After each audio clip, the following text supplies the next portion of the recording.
Yes! That kicked so much ass. That was amazing. I'm so happy Andy's flexing right now. That's hello, everyone. I'm changing up my introduction because Andy decided to mimic me on a different podcast. So hello, everyone. Andy, Casey, how are you today? Charlie, life is good, but it can be better. I'm saying I am stealing it. I am doing great. What did I mimic you, Charlie? What I didn't do anything. I didn't do anything wrong. Hey, you guys. I might have instigated that on the backlot show, Andy. That's when you went full Eccles on that one. Just to give you guys a little heads up, though, I showed that to my wife right after I heard that because, like, I hear it and I just like scoffed and I was like, "You got to hear this."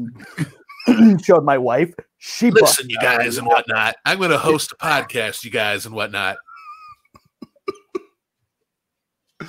But anyway, yeah, you guys. If it makes you feel better, you popped my wife.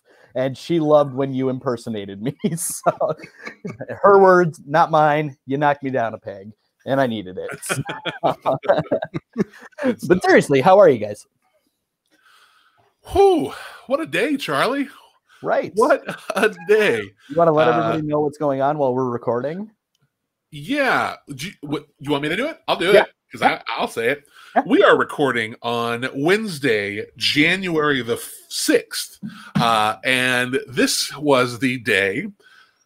Let's see. There's a whole lot going on in the world today. First off, the election results are being finalized for the Georgia Senate race. So we've got those results coming in. And on top of that, today was also when the officiating body of the government was certifying the Electoral College results in the 2020 presidential election. Well, let me tell you, instead, a bunch of crazy people decided to crash the Capitol building and turn our nation's democracy into an act of terrorism and a treasonous riot. So that's cool. America.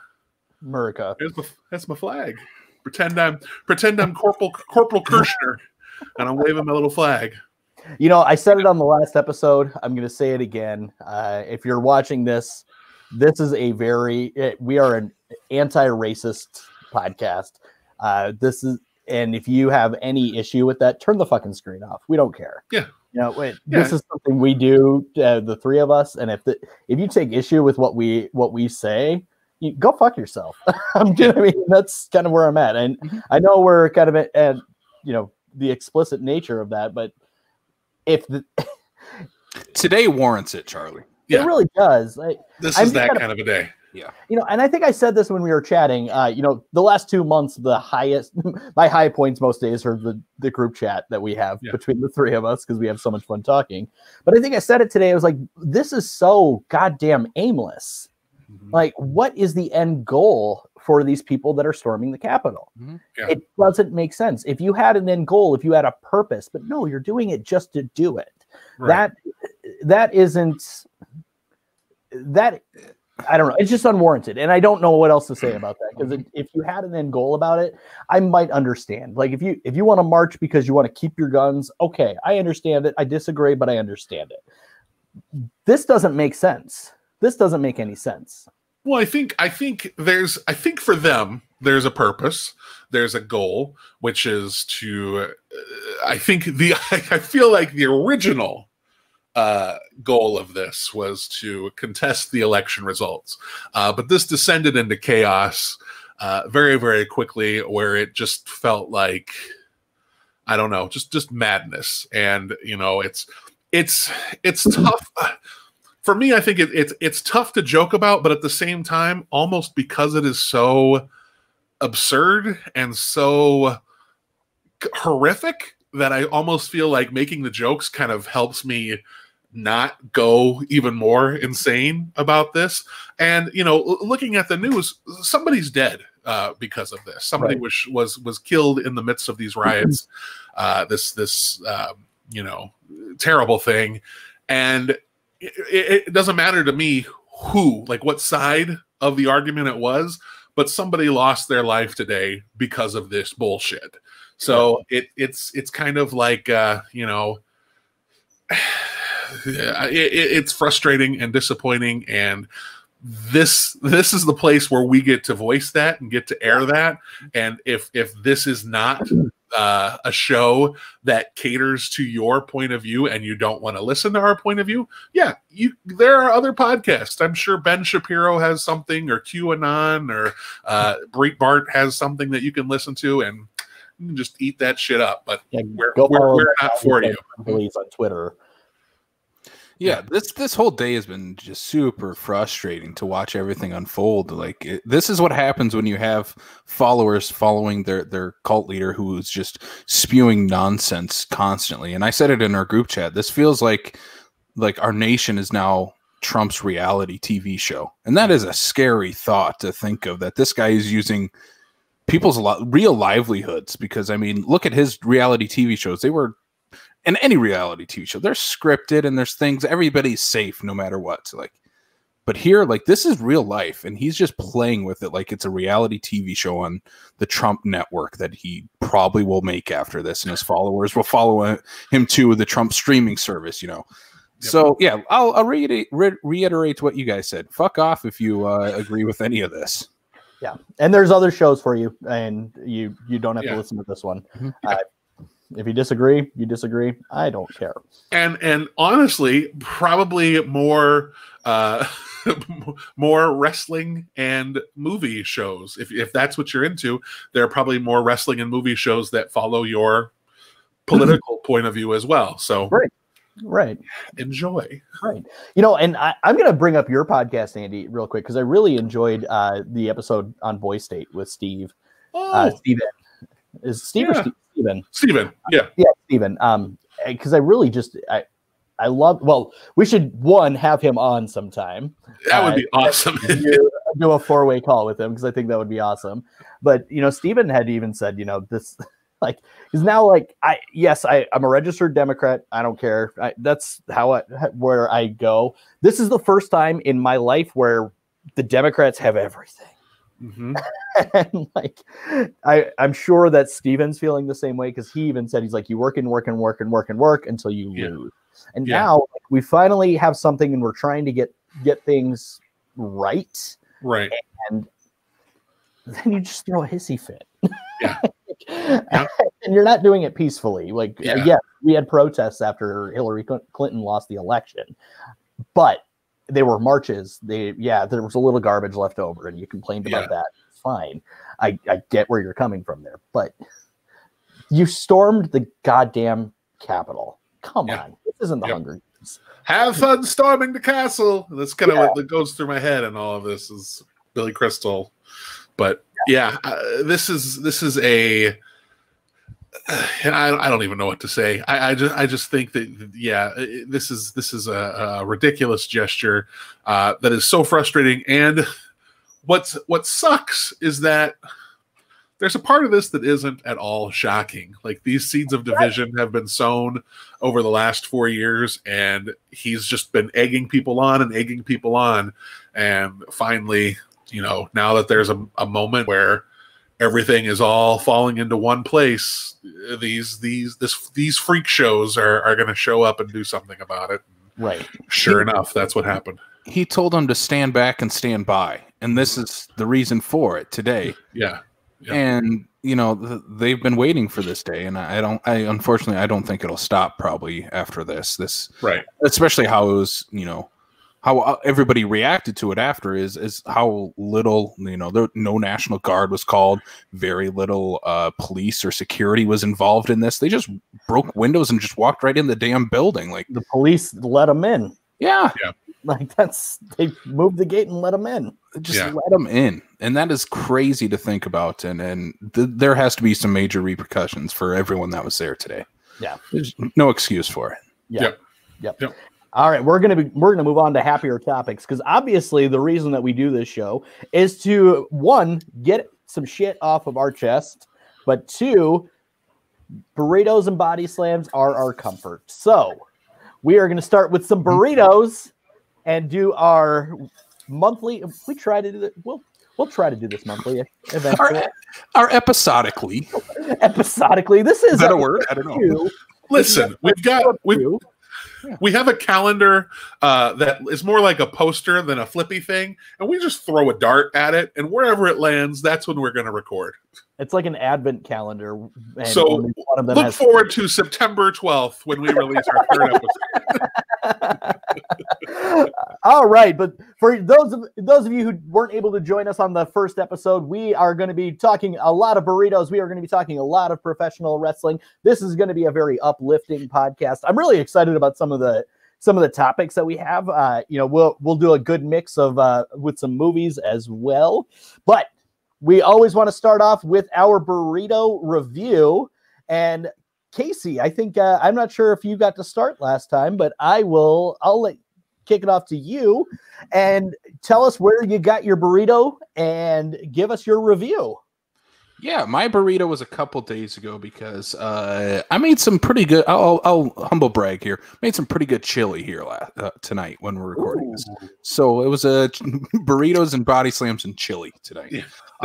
But the last burrito I had was going to be real fun for Kayla.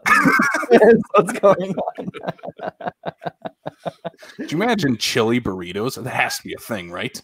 Oh, of course it is. Didn't they have like the chili Frito burrito at Yup or something? Yup. And he's like excited about this one. That might need to be your next burrito. Listen, Casey, all you need are those big tortillas and some cheese, and just throw that chili in a burrito, cover it with cheese to give it some kind of like stickiness. Yeah. Challenge accepted. I will chili burritos. And throw some Fritos in there too. Ooh, yeah. Chili cheese Fritos too, I think are what you have to go with. That's stepping up your game right there. Yeah, that's it. The burrito I had was from my favorite Mexican restaurant in Sioux Falls, Puerto Vallarta, which unfortunately only has an east side location, and I'm on the west side, so that sucks that the west side one closed about a year ago. The one on Louise? Yeah. That's been closed for almost a year now, yeah. Well, you should have called me when you went to Porto, because that's literally 2 blocks from my house. We order carry out from there all the time, and I just walk there. Look, you guys, I know someone that works at Puerto Vallarta. What a dick. I don't know him by name, but I tip him. I'm sure he's Jeff. Jeff at Puerto Vallarta. He'll get me some chips and salsa too. He likes to give a hefe. Guys. Yeah, man, I don't know. I busted my balls, so thank you for that. All right, anyway. Gonna make your wife pop. Oh, good job. I can't even argue with it right now, but I want to hear Casey something on Porto. Well, I had a Fritos burrito, not a Fritos, a fajita burrito, which was pretty good. I had never had that before. It was pretty good. Yeah, Puerto Vallarta has some awesome Mexican food. It's one of our favorite places to go, but we're never on the east side of town, which sucks. But yeah, it's damn delicious every time. It is. It is. Andy, talk about your burrito. Tell me about your burrito that you got in Sioux Falls. I'm gonna change the so this week, I did not have a burrito, but listen, here's the thing. But I wrapped it. I changed the wrap of it to kind of make it a burrito. I'm expecting that you went and got like a Big Mac and just threw it in a tortilla. So listen, here's what I do. I grabbed an Impossible Whopper, I ripped the stuff out of it, and then put it in a tortilla. No, I actually got a marinated chicken quesadilla from Gilberto's, and I really love their marinated chicken. I really love the marinated chicken quesadilla, but because it's so big and bulky, you have to kind of wrap it up. So it's like a quesadilla burrito. And I really enjoy it. It's nice too with their salsa. I think their salsa is made in-house too. And it's fantastic. So you just dip the quesadilla in the salsa, and you've got yourself a delicious dish. I also got too much to eat that day, so my stomach was not happy with me. So half of my food ended up getting tossed because I was just like, I can't. So yeah. I love leftovers from Mexican joints. Yeah, that, and like I have a real strong affection for cold pizza, which is a weird thing, but like those are my two favorite leftovers. Yeah, ever. Like if I get too much at the Mexican joint, I am so happy. Heck yeah, heck yeah. So I'm gonna bend the rules a little bit here. So because of all of Trump today, I got Taco John's. Sure. And I got the crunchy chicken and potato burrito. Yeah. And I added super hot to it. Yes. I love spice, so I always ask for super hot there. Very good. That's kind of my go-to if I'm just like, I need my comfort food. Like that's my go-to. After everything that happened today, I was like, I just want to feel good on the inside. So that's where I went. It was delicious. It's always delicious. But I want to go to Casey's point because 2 days ago, I had a weird series of events in my life that warranted celebration, which was awesome. And my wife ordered us Puerto Vallarta as well. And I got a chimichanga from Puerto Vallarta. That was a pork chimichanga. Yeah. And man, oh man. I always used to get their like big smothered burritos. I might end up with chimichangas whenever I go to Puerto Vallarta over here on the east side of Sioux Falls. Yeah. That was almost to die for. I was so happy with that. So yeah. That's usually my go-to there. Their chimichangas rule. Oh, that was the first time I had their chimichangas, and and it came with a salsa verde that they obviously made in house too. Like, and you could just taste like the tomatillos that they used in that were so fresh, and just like everything had a great sweetness to it. Like I could go on and on and on about that, but I was so happy with my choices that day. Yeah, well done, Charlie. Yeah, thanks, man. Next episode will be chimichangas and body slams. Chimichangas and body slams. I'll wear a Deadpool mask. Yeah. That way we can all get away with being sarcastic bastards. Chimichangas and chokeslams. Oh, there we go. Oh, that's a good one. Yeah. It's going to require a different graphic. Let's get Andy Brodie on the line. Draw us up a new logo. That's right. Giving a chimichanga a chokeslam. I feel like the way he drew that chimichanga would just look like a burrito. But probably. I can't. Sure. I will. Andy Brodie from Skinny Idiot Studios made our logo. I believe, it's right here. Right here. Right there. And Andy is a wonderful artist. Skinny Idiot Studios. Here, wait. I'm trying to It's hard to figure out. I try to figure it out every time. But that's but tell us, so would you guys, I think last time we gave it like a rating. I don't know if we necessarily need to do that this time around, but would you get the burritos you got to this past time, or the meal that you got this past time? Would you do that again? Yes, I would. I feel like we're in the Brady bunch now. Wait, other way. Just waiting for our cousin Oliver to finally pop. Brian. Steven. We decided Steven from Boyd State is going to be on someday. Our cousin Oliver. He won't even get that reference. He's younger than Casey. Yes, I will recommend my burritos. A great combo of fajitas and burritos combined. So that was some good stuff. But I never usually get the same thing when I get Mexican food, though. I always mix it up every time I go. So might be a while before I get back to the fajita burrito. Yeah, it's amazing. I always get the same thing. So yeah, I would definitely get the chicken quesadilla again.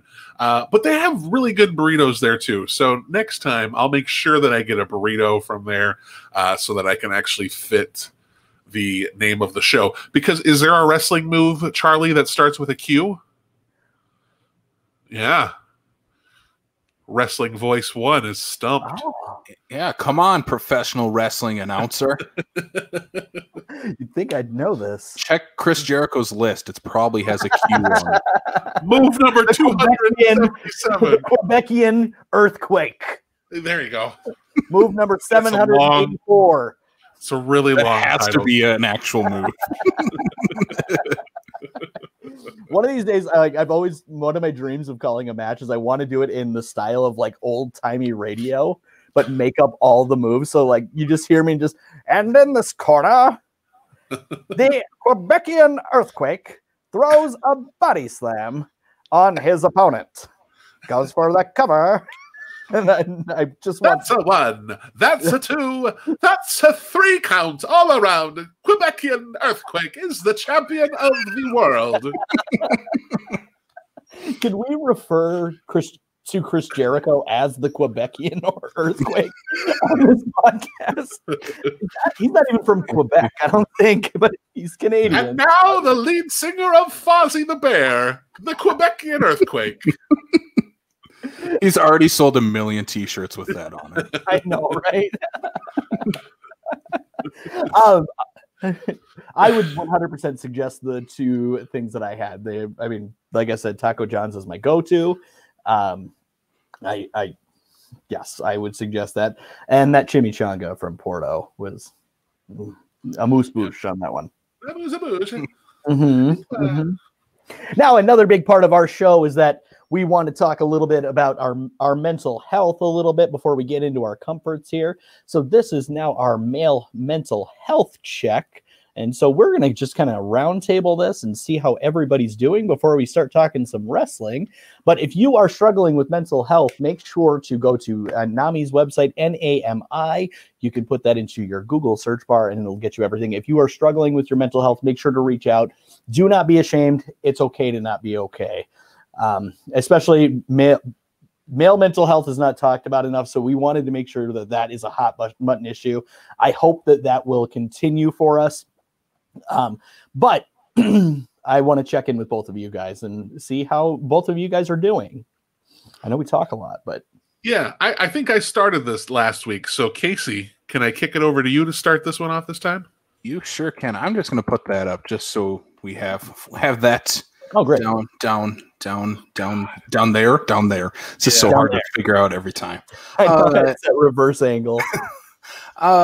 I do, since we brought up our group chat, I feel our group chat is very, very helpful because I feel like we all three of us bring up stuff that if we have something on our chest, it's just we put it out there to each other and we talk about it. And I mean, a few weeks ago we talked about like careers and stuff, and that really helped me, just having our discussion on that and seeing it from a different light, or just hearing words of encouragement, like stuff like that just really, really helps me out, especially if I get something in my head. It feels like just to express it will help me get over it, or think of all the possible outcomes. And just having our group chat feels very, very helpful. And like I said, I think I said this the first time, like wrestling is kind of my decompressing sometimes. Right. And I told you guys, like, I plan on getting the network again just because I feel like after 2020, I'm like, I should just I need wrestling back in my life. And the only wrestling I have is the TNA Impact Pluto channel. And you know what? That's not enough right now. I need some. I need some WWE or AEW in my life right now. But I mean, like I said, just talking with you guys has really helped a lot, and just talking with like-minded people, and we have a lot of fun in our group chat. I mean, we what was it yesterday? We talked about our MCU like favorite movies, and how the biggest mistake that the MCU has ever made is not playing Guns N' Roses Civil War during Civil War. That was your opinion. That is my opinion, and I stick to it. That is a hill I will die on. So but besides that, I've been doing great, and I do want to hear from you guys. How you guys been? I feel all three of us probably have the same opinion of this first 10 minutes of the show was very needed after today, just talking about it and letting our emotions come out. That's the shitty thing, is that like we're recording this and this shit's still going on. Still going on. Yeah, I have my my notifications on just in case anything else happens. The Congress has reconvened to count the Electoral College votes. So we'll see what happens from here. By the end of the show, aliens will have invaded, and Independence Day will begin. If you don't think that Mitch McConnell is the roach guy from Men in Black, then I thought that was one of you two said that. Was that not?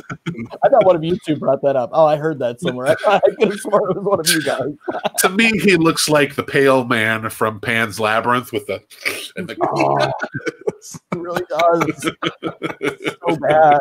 It's how he should speak in front of everyone. It is how he speaks. Or like the turtle guy from Master of Disguise, Dana Carvey doing the turtle guy.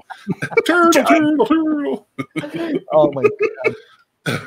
He looks like Dana Carvey went through a blender. I hope you're listening. Yeah. Fuck you, Mitch. I read a tweet today that was 2021 burst in like, "What'd you say about my younger brother?" Like, oh man, so that's what we're in for, huh? I'll go ahead and go next. I always kind of wrestle with a little bit of anxiety and stuff like that. So, it's always a process, and there's a lot going on. And I think that's, the winter months are always, I feel like to an extent the isolation of everything with COVID, it still kind of weighs on me a little bit. But I think like you guys have said, it being able to have our chat and kind of talk through things and just talk about whatever comes up, it's super helpful. So, I mean, like having a support system is really, really important. And I think, having you guys, having my girlfriend, having a counselor, it's just, you're able to talk through whatever's on your mind, whatever's bothering you. And it's something I don't think, I think we addressed this last time, that there's certainly a stigma with male mental health, but we've got to be allowed to feel our feelings and express our feelings as well, and not make that have this impression that makes us weaker. I feel like it makes us stronger to be able to talk about these things. So whatever we can do, whatever our small part is in kind of destigmatizing that, I'm on board for. So yeah, it's 2020 feels like it's not quite over yet. Yeah. So you're still kind of carrying the weight of that.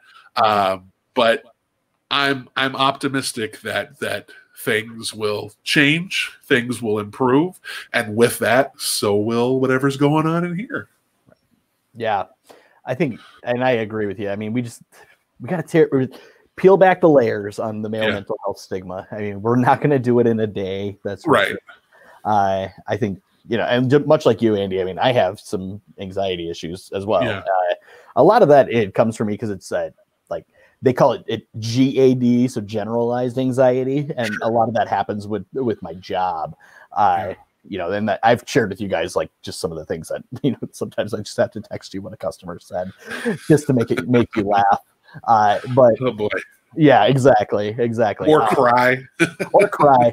And there's been some days, and I've told you guys, there have just been some days where that part of my life just overwhelms me right now because of everything that's going on. I just for my own anonymity, I'm not going to share where I work, sure. But I work in a financial sector of the world. So right now we're in the middle of a global pandemic and a global financial crisis. So that's been stressful. And that's been really weighing on me, and that it's been really tough. And even my wife and I, like, she'll even say, like, you just don't seem like yourself the last couple of weeks. And like, she's saying that coming from a loving place. It's just, right. What do you need to do to feel better? And gosh, when was it? I want to say it was like probably in the summertime. I had decided to start looking at the possibility of going back to school. Because since we're sharing here, in June of this year, I will be 10 years sober from alcohol.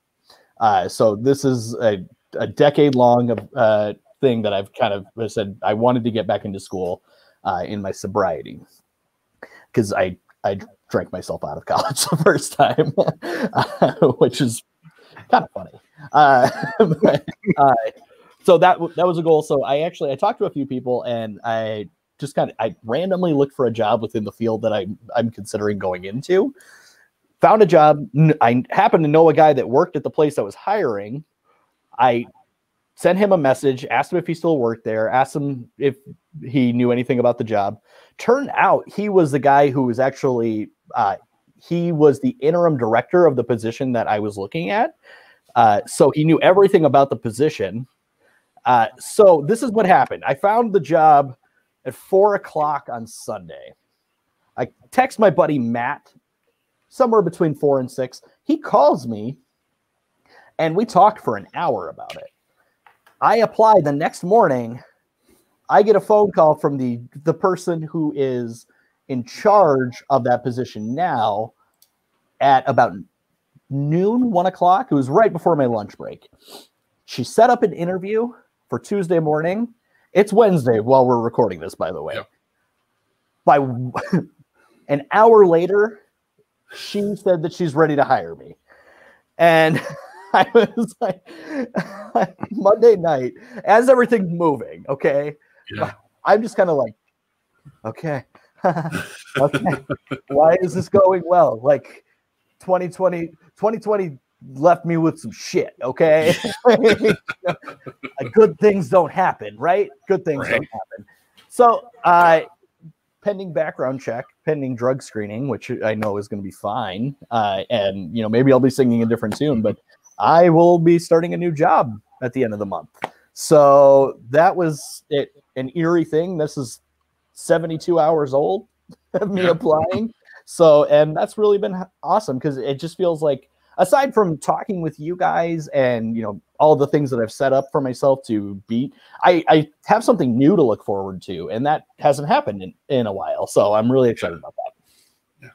Yeah, I think that's awesome. I think that's really the whole process felt like it moved so fast. So I think that's super cool that it all kind of worked in your favor like that.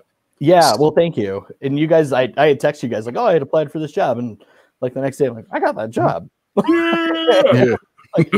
I appreciate you guys talking to me about that and letting me kind of do that. But that has really helped my mental health, because it does feel like, especially in the last 24 hours at least, it just feels like there's a weight off my chest. Mm-hmm. I don't have to dread going into work for the first time in a long time. I'm excited to get in, and this is something new. I've worked in either sales or the financial field for a really long time, and this is something new. I'm actually going to be working, and it's nonprofit that I'm going to. I'm working admissions for a rehab facility, so this will be where I can actually help people. So I'm like, I'm still getting used to the idea that I'm not going to be working in sales because I've never not worked in sales. So, but that has really helped. And if there's one thing I've learned is just like try to find something to look forward to. I've texted you guys. I have bath night, which I'm really excited about every week. But having stuff to look forward to has always really helped. Is there anything that you guys do to try and keep momentum going in a more positive direction, even when it's hard? Yeah, go ahead, Casey. I'm sorry.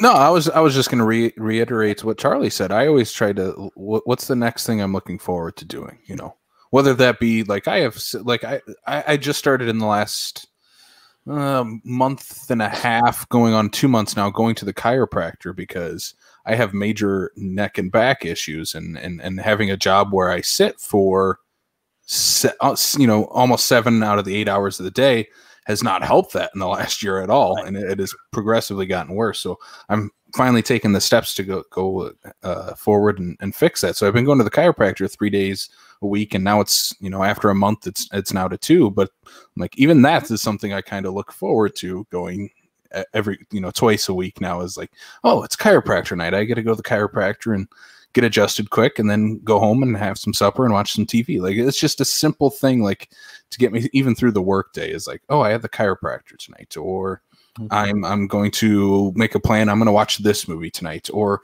hey, we're going to Target tonight. Like just even that is exciting to me. Or we're going to get groceries from Aldi. I'm like, just little things like that excite me and help me get through even just a single day.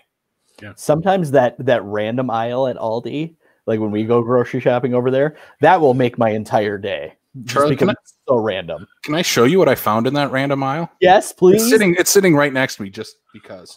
It is the Blockbuster movie game. Found it for $8 at Aldi. That's amazing. This game is awesome. Here, right? We have to play this on. Yep. Yes. Yep. This game is I feel like tons of us got that game over the last couple of weeks for Christmas, or just picked it up because I got that. My Secret Santa at work got that game for me, and I was like, "Oh my god, this is awesome!" And Christmas Eve was super slow at work, so we spent the last hour over our Skype chat playing that game, kind of altering how we played it. But we played it; it was great. It was so much fun. Awesome. Yeah. I love this game. We have to play it on here. Yeah, it's super cool. That's amazing. That's amazing. Andy, anything that you do personally?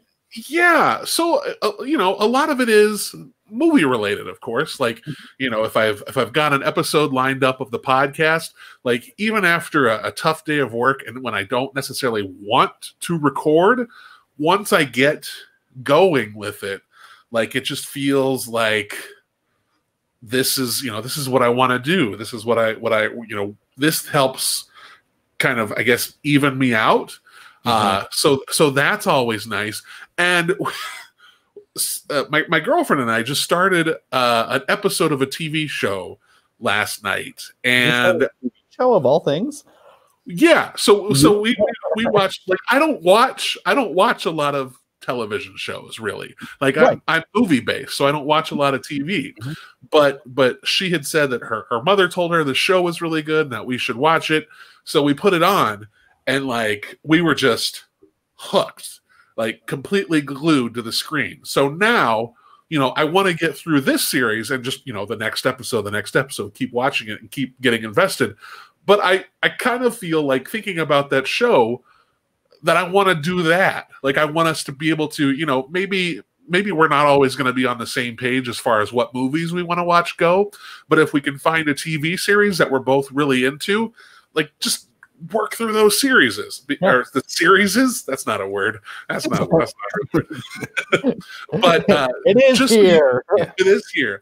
But just so you guys know, the first episode of HBO's The Undoing, holy shit, I am super excited to watch this show.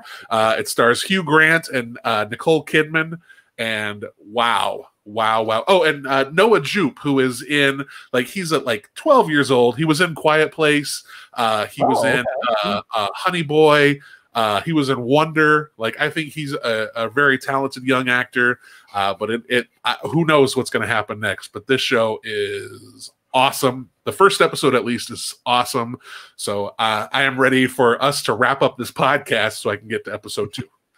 That's awesome. The Flight Attendant on HBO is also amazing. I've heard that. Yeah, it's super weird, but it's right up your alley, dude. Like, cool. Super weird, but it's right up your alley. I think you'd really dig it if you guys want another one. But that's once we get through The Undoing, I will show Sam the trailer for that, and then we can decide if that's where we go next. yeah. And my wife and I also watched Queen's Gambit together. I want to see that. Yeah.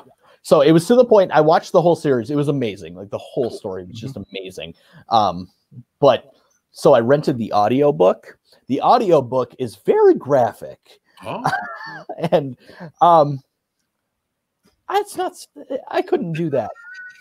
They left out some stuff in the show. It needed to be left out. So I'm real happy. Yep, we got through a chapter. It was real uncomfortable. Yeah. Charlie, it's like, you guys will understand this reference, but like, there was some like Stephen King It stuff that they took out, like the stuff that was taken out of the movie It. There was supposed to be a clown in Queen's Gambit. Yeah, and they took that out of It too. Do the chess faces float? They do. I don't remember that part of the show. Actually, they do in the show. So, that's really funny that you said that. I haven't watched it yet. Yeah. But okay, so I forgot to put this in there, but Andy, I'm going to put you on the spot just because I saw the board game. Do you have any fun memories from when you worked at Blockbuster this time around? Oh, God, I was thinking about this, so I do. So I was like, man, it's tough because I really enjoyed my time at Blockbuster. Like, right. I really, really loved my time at Blockbuster. But a lot of the memories are starting to go, you're just starting to lose them because my brain is just starting to like cling on to some things and let other things out. But I do remember gets the thing that you rented at Blockbuster for $99. I get it. Yeah. Right. Yeah. So I will talk about this. So at the first Blockbuster that I ever worked at, this was my probably my junior year of high school or junior into senior year of high school. I don't know if corporate told us to, or if we just, because they weren't renting, we decided to get rid of our special interest section. And so, special interest at Blockbuster was mostly wrestling videos, some documentaries here and there. But what we were doing was we would throw some away unless the staff wanted them. So if the staff wanted them, we would totally take them. And so I took this documentary called Crumb home. And it's about this cartoonist. He's a comic book artist. I can't remember what his first name is, but his last name is Crumb.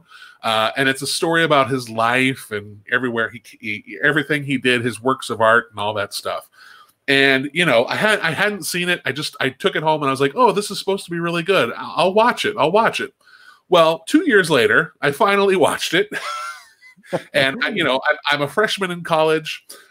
Well, maybe it must have been 1 year then. So I'm a freshman in college, and I'm in my dorm apartment, and I watch this movie, and once it's over, I am like, what the fuck was this? Like, just mad. So mad about this movie. I was like, why did I take this? And then I'm like, well, it was free. So I had one of my friends was there, and he was like, I don't know, he must have played baseball or something, but he had a baseball bat, and I was like, give me this. So I took the baseball bat, and I took the movie outside, and I was like, just throw this to me, to my friend. I was like, just throw me the movie. He's like, what are we doing? I'm like, I hate this fucking movie. I'm gonna break it.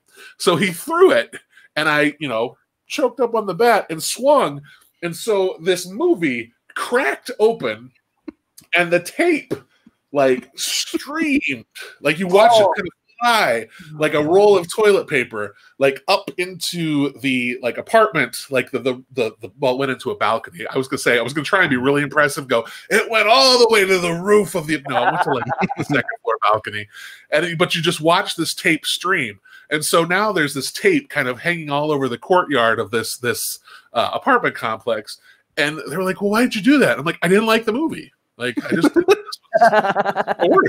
so fast forward to like let's see, so that was probably 2000. So fast forward to like 13 years later, I do a podcast with Blake Ginnathan called The Criterion Break because I'm a huge fan of the Criterion Collection. Guess what movie is in the Criterion Collection? Motherfucking Crumb. No, we haven't. We've never talked about it. And if I can have my way, we never will, because I don't want to watch this movie ever again. But I will say this: the director of that movie went on to direct the very, very good Ghost World with Thora Birch and Steve Buscemi. But Crumb, fuck that movie. Fuck that movie and fuck that author, because man, not my thing. I don't remember anything about it. I just remember really, really not liking it. Well, I remember in our group chat, it was just recently, like I told you guys this. I watched New Mutants. Okay. I knew it was going to be a shit show. I knew it was. That's why I waited for it to hit Redbox. I didn't want to. And there are just some movies that just annoy you. like that movie, like I got done and I even said, like, Casey was nice enough to like try and defend it. I'm like, that was X-Men Origins bad. And it was not good. But but I also like when I saw Batman versus Superman in the theater. So you guys, I think you know me well enough. Yeah. So I think you guys know me well enough to know that I'm a huge Batman fan. I'm so excited for this movie, even though Man of Steel was not great. I'm so excited for this movie. I'm so excited for Ben Affleck. Go there, and I bought the advance tickets at the XD Theater, and like I get there, and my wife decided to come, and she's all game, and she's wearing a Superman shirt, and I'm wearing a Batman shirt. I'm buying the collector cup, and I'm buying the collector tin. Get in. We get done with that movie, and so we get done with that movie, and the theater's packed. We walk out, and my wife, we get into the car. She goes, "What'd you think?" Thinking that I would like be excited, and that movie sucked, and I threw my back. And shit. So apparently, from her perspective, she's watching this movie now. She's not a huge movie person, and she's definitely not a superhero movie fan. So she's doing this because she loves me, so apparently throughout the whole movie, she's sitting over by herself, just going, if he likes it, be supportive. If he likes it, be supportive. If he likes it, be supportive. And then when I said that movie sucks, she goes, "Oh, thank God." Yeah. That reminds. Oh, go ahead. I'm sorry, Charlie. Before we start talking about wrestling, Casey, what movie annoys you the most since we're talking about that? Oh, my God. I don't know. Batman vs. Superman is a good one, because I was just like you, Charlie. I wore my Batman shirt. I'm like, yeah, Batman versus Superman. I remember when that first trailer came out, one of my buddies from high school was at basic training for the military. And so he had like a day off one day, and that's all we talked about was the trailer for Batman versus Superman. Like, this is going to be the greatest thing ever. He tells Superman, "Are you going to bleed?" Like, or whatever. "Will you bleed?" Or whatever. I'm like, all right, this is awesome. Batman's going to kick the shit out of him. And then you watch the movie. It's like, oh my God, that was horrible. Oh God. What's with the Jolly Ranchers? I don't understand what's going on. Oh. So that is one of them. The other ones I would say are two that you both like. Well, the other, three I would say are ones that you guys like in the superhero or nerd genre, and I think we have talked about them a couple times, being Spider-Man: Far From Home, Wonder Woman 1984, and I don't like that one. Oh, okay, that's good. The Last Jedi. So that one I knew was coming too. Yeah. So yeah, but I didn't have any visceral reactions like that. I usually don't get like too angry. I mean, there's a couple times in the theaters where I same thing on the other end. If I get really happy, I'm never like cheering too much. But there's only been like 2 instances where I have. One was during the first, well, not first, but Godzilla 2014 is when Godzilla opens up the other monster's mouth and, you know, breathes his atomic breath into it. I literally just yelled, "Yeah!" in the theater. And then at the after credit scene in your guys' favorite Marvel Cinematic Universe movie, Thor: The Dark World, when Loki is on the throne, me and my buddy in the last row of the theater stood up and just started clapping. Well, everybody else is walking. Give you that. Like, that was a cool moment, but that movie sucked. It's not good. It was funny. So I'm going to address both of you here. So Charlie, you talked about Batman versus Superman and just how mad you were. That's how I was with Man of Steel. I bought the cool 3D glasses, like the ones that had the Superman logo on them. And I was like, yeah, I'm going to see this movie. And I saw that movie. I walked out of the theater. I got to my car and I was like, broke 3D glasses. I was like, no, because I was so upset with Man of Steel. It's not good. I've kind of warmed up to it a little bit over the years, but it's funny because with all of those Snyder DC movies, like I'll watch them and I'll watch them and I'll be like, oh, this isn't that bad. Then I'll watch it again. I'll be like, no, this is bad. Yeah. And then I'll watch it again and I'll be like, oh, it's not that bad. It's the weirdest thing because it's like it must be whatever mood I'm in. Like if I'm in a very forgiving mood, they're okay. But if I'm normal, they suck. So normal. I think it doesn't help that the two of us are friends with a gentleman named Ryan Stoik. Who is very pro Zack Snyder, and he'll put together a very convincing argument. It's true. It's true. He will propaganda his way through an argument to make you respect those movies. Yeah. He'll talk about Suicide Squad, and you'll be like, you know what? Yeah, okay. And I guess Joker's not that bad. Ryan, fuck you. And then you watch it. And then you watch it again, and you're like, "No, this sucks." It was terrible. And then you were, nope, that's the wrong way. There we go, Casey. So you talked about that you cheered when in Godzilla when he did the atomic breath, open up the mouth. That's how I was with Peter Jackson's King Kong when King Kong rips the dinosaur's jaw, and I was like, "What?" I was there with my parents and my younger brother, and like the place was filled, and I went, "What?" That's why with all the HBO stuff, and they announced all the Warner Brothers movies are going to HBO Max. I'm like, okay, I'll probably watch most of these at home.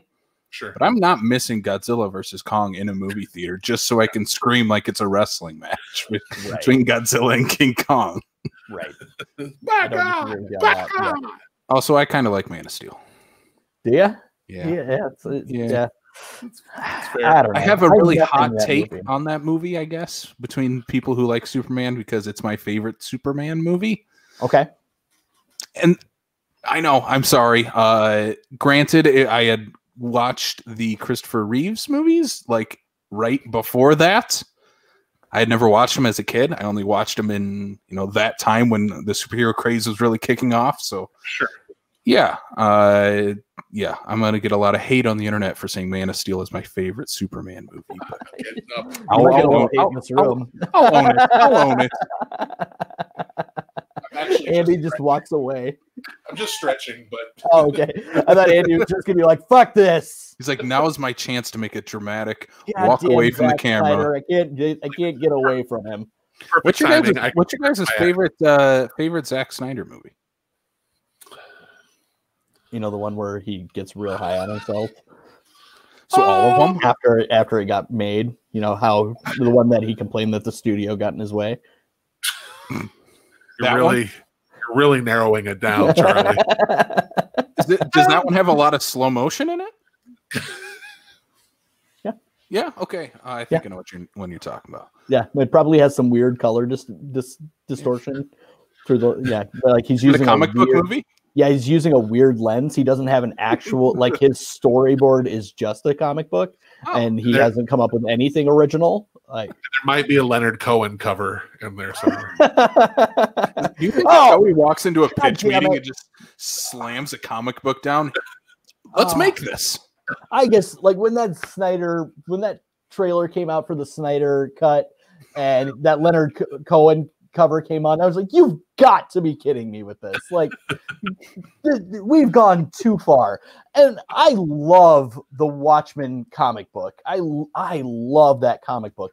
And I will go on record that I own like the ultimate cut of that because I wanted the thing that was closest to the comic book, and it still sucks.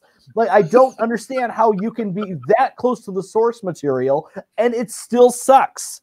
But anyway, it shouldn't have been made into a film. I feel like I'm glad this was said. I don't know. I thought there was just this mystique to Watchmen where everybody's like, it was an underrated gem. It was way ahead of its time. I'm like, but it's a terrible movie, right? Am I mistaken in that it is not a good movie? The book was far ahead of its time. Yeah, but the movie was hot bag of garbage. I think I like it more than both of you guys do, but I'm never going to go on the record to say that it's a good movie. It has moments that I really like. I really appreciate Rorschach in the film. I think that's really well. Yeah, I think the Jackie Earl Haley. I think he's really, really great in the movie. Freddy Krueger? Yeah, I know. Yeah, I own that. Let's never call him. I haven't watched that, but somebody gave me that, and I still want to watch it someday just to see how bad it is. His Nightmare on Elm Street? Yeah. Oh, he's good. The movie's horrible. I feel like it would be less embarrassing to refer to him as the kid from Bad News Bears, like the 70s. That's right. What is his name in that? Oh shoot! Hold on. We have computers. Yeah, we have.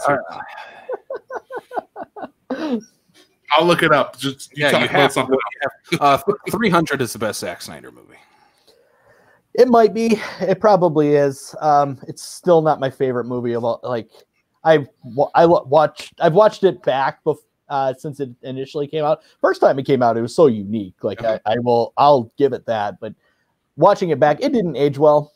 Like for me, it didn't really age well. That initial shock of like, this is cool. This is really cool. And then like after that, like, why am I watching this twice? Like, I like 300, but you can practically smell the Axe body spray coming off of the movie while you watch it. It's a total bro movie. I would say probably Dawn of the Dead. Like I think Dawn of the Dead might be his best. So I forget that is a Zack Snyder movie.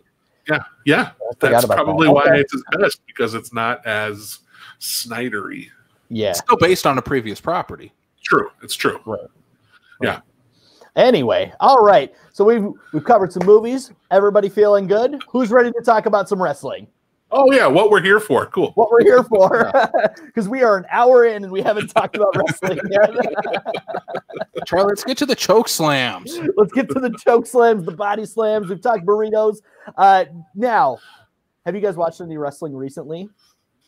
Little bits and pieces. I watched a little bit here and there of not this past Monday's Raw, but last Monday's Raw, and then I watched bits and pieces of the AEW Dynamite tribute to Brodie Lee, because I wanted to make sure I watched a little bit of that, because man, that hit me. And seeing all of the reactions on social media to the passing of Brodie Lee really was it really stood out to me just how widely loved he was, because there was nobody who said an unkind thing about him, and everybody like leapt over each other to make sure that they could say something good about him, about how much he meant to them, and what kind of impact he had on their career. It seemed like there were almost like friendly Twitter wars going on of like, who can say the nicest thing about Brodie? Yeah. Like, because Big E would say something, and then Cesaro would say something, and then Big E would be like, well, there's also this. And then Cesaro would be like, well, there's also this. And like they just continued to pile it on. That was going to be my first topic. So yes, since the last time we talked, there's a few other things that I want to talk about news-wise since the last time we were able to get together and do this. But obviously, I think that's the biggest news that's happened, and not just because it's the most recent. That tribute show, that was one. I'm pretty anti-millionaire most of the time, but Tony Khan is a classy human being, the owner of AEW. I got to give him that, because Tony Khan, they were supposed to do a big, they were going to do a two episode, calling it New Year's Bash for two weeks in a row. It was going to be the last episode of 2020, the first episode of 2021. He skipped all of that, and he said, we're bumping that back a week. We're doing a complete show to honor the memory of Brodie Lee. You can look forward to that next week, but we need to do this. It didn't really hit me, because with the Dark Order and stuff like that, some of those guys it was really hard for them, because he was obviously instrumental in a lot of their careers at this point. That started to get me, that when they left the boots in the ring and the 10 bell salute, those two things just waterworks for me. When they left his boots in the ring and it was his son and his wife standing in the ring, even just talking about that just kind of gets me choked up. I've been a part of matches where people leave their boots in the ring because they're retiring, and that hits me every time, because that's a big moment. And to lose somebody who was so talented, I know you guys know this.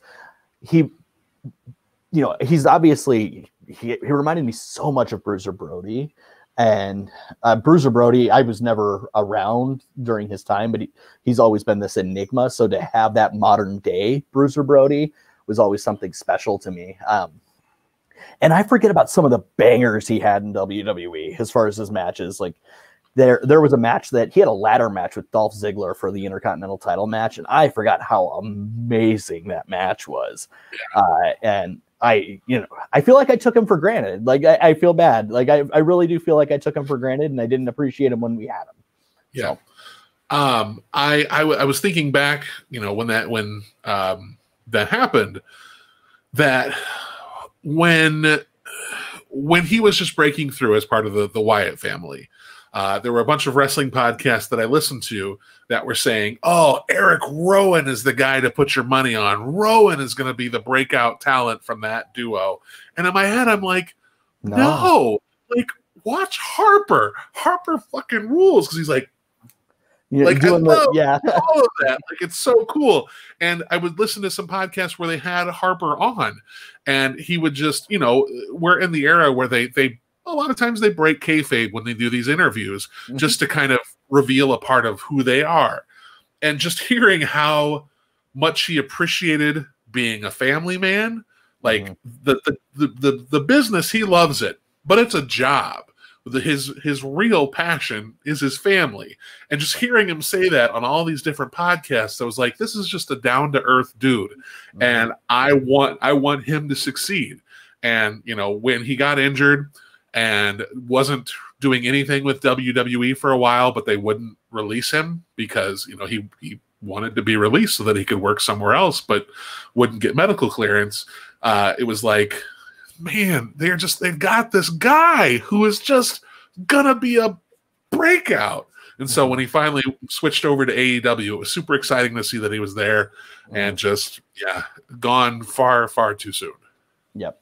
Yeah.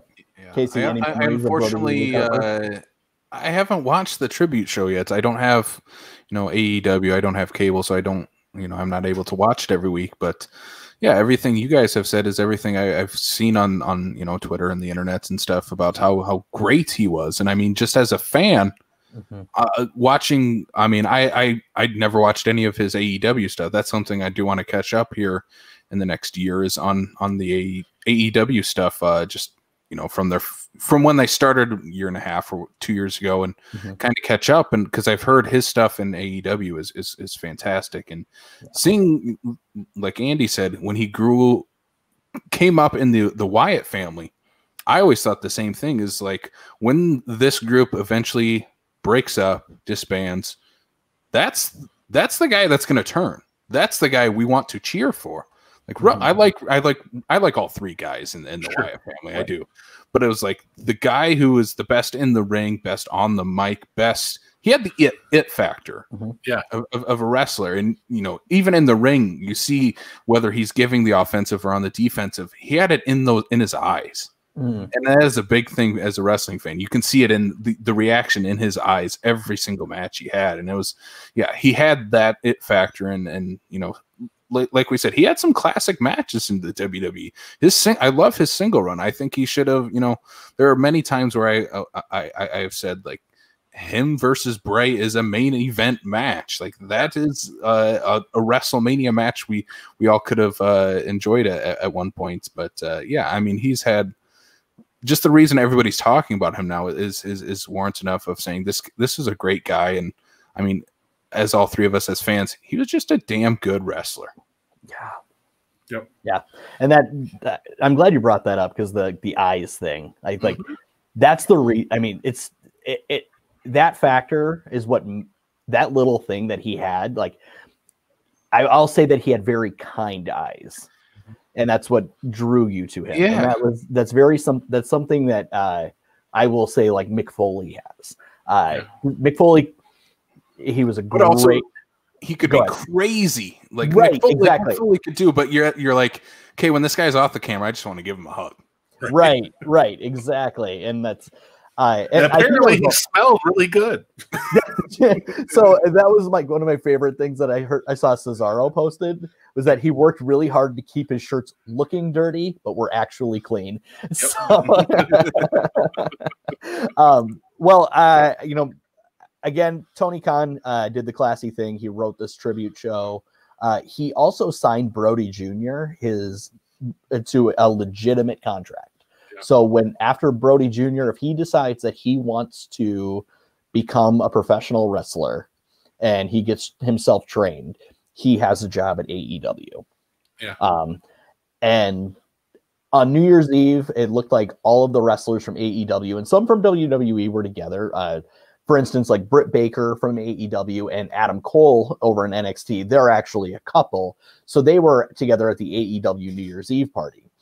And Adam Cole let Brodie pin him. And like he did he did the discus clothesline to him and let him do it. And like all the guys, they also did some stuff on Being the Elite where Brodie Jr. was like caning all of the Dark Order, and they're all just taking cane shots from a 10-year-old. Like, I think also like there was that point where I think it was Cody and there was somebody, I forget who else it was, but Cody Rhodes and somebody else were with Brodie Jr. And like, there's a kinship there between like Cody and Brodie's son, because there is, they know what it's like to have your dad not home. They know what it's like to like really desire to be just like your dad.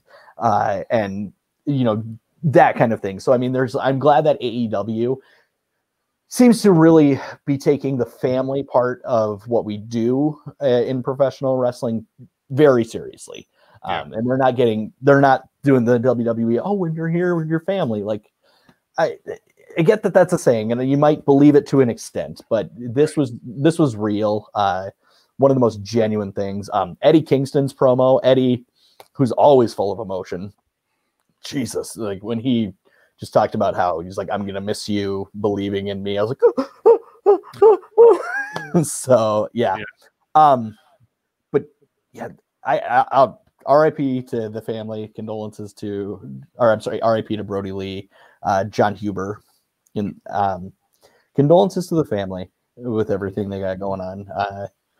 You're gonna have fans that support you. I hope we can all get through this. But yeah, we lost a good one. We lost a good one, which is unfortunate. But since the last time we talked, we've had a lot of other things. Did you guys have anything else to say? I'm sorry, Casey. It looked like I cut you off. No. I like I said, I haven't been able to watch a whole lot of wrestling as of late. Besides, watching some old TNA matches on Pluto TV, which that's fun. That's a fun thing to do every once in a while. TNA's always been good. It's always been good. The other night, Kayla had to go to bed.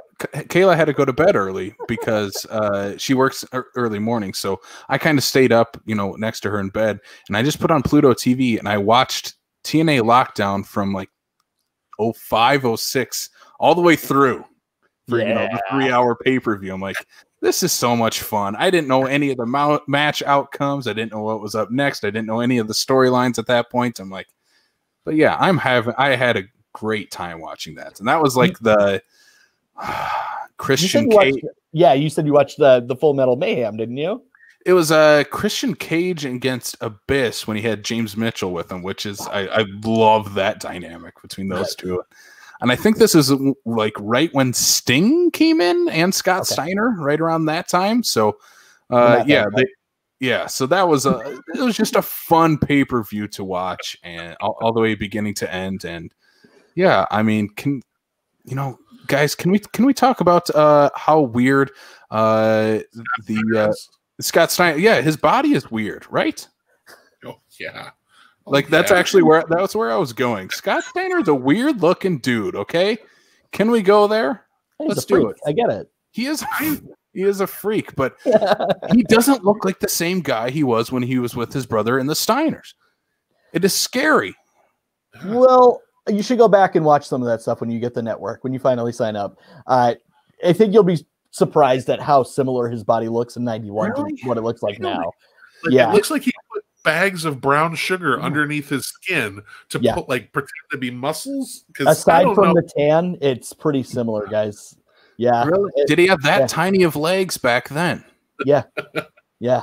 Hashtag Scott Steiner has tiny legs. He had a really cool jacket though, like that Letterman jacket. I like his chainmail, that he wears around his head. I love that. That's such a cool look. Oh, he should do a hybrid gimmick, like when Sting came out and he in TNA and he had like the hybrid of like Surfer Sting and Crow Sting with face paint for a while. Like he should come out with the chainmail and a Letterman's jacket. He should cut the chainmail in half and put a wrestling headgear on the other side. Well, that was Rick. So,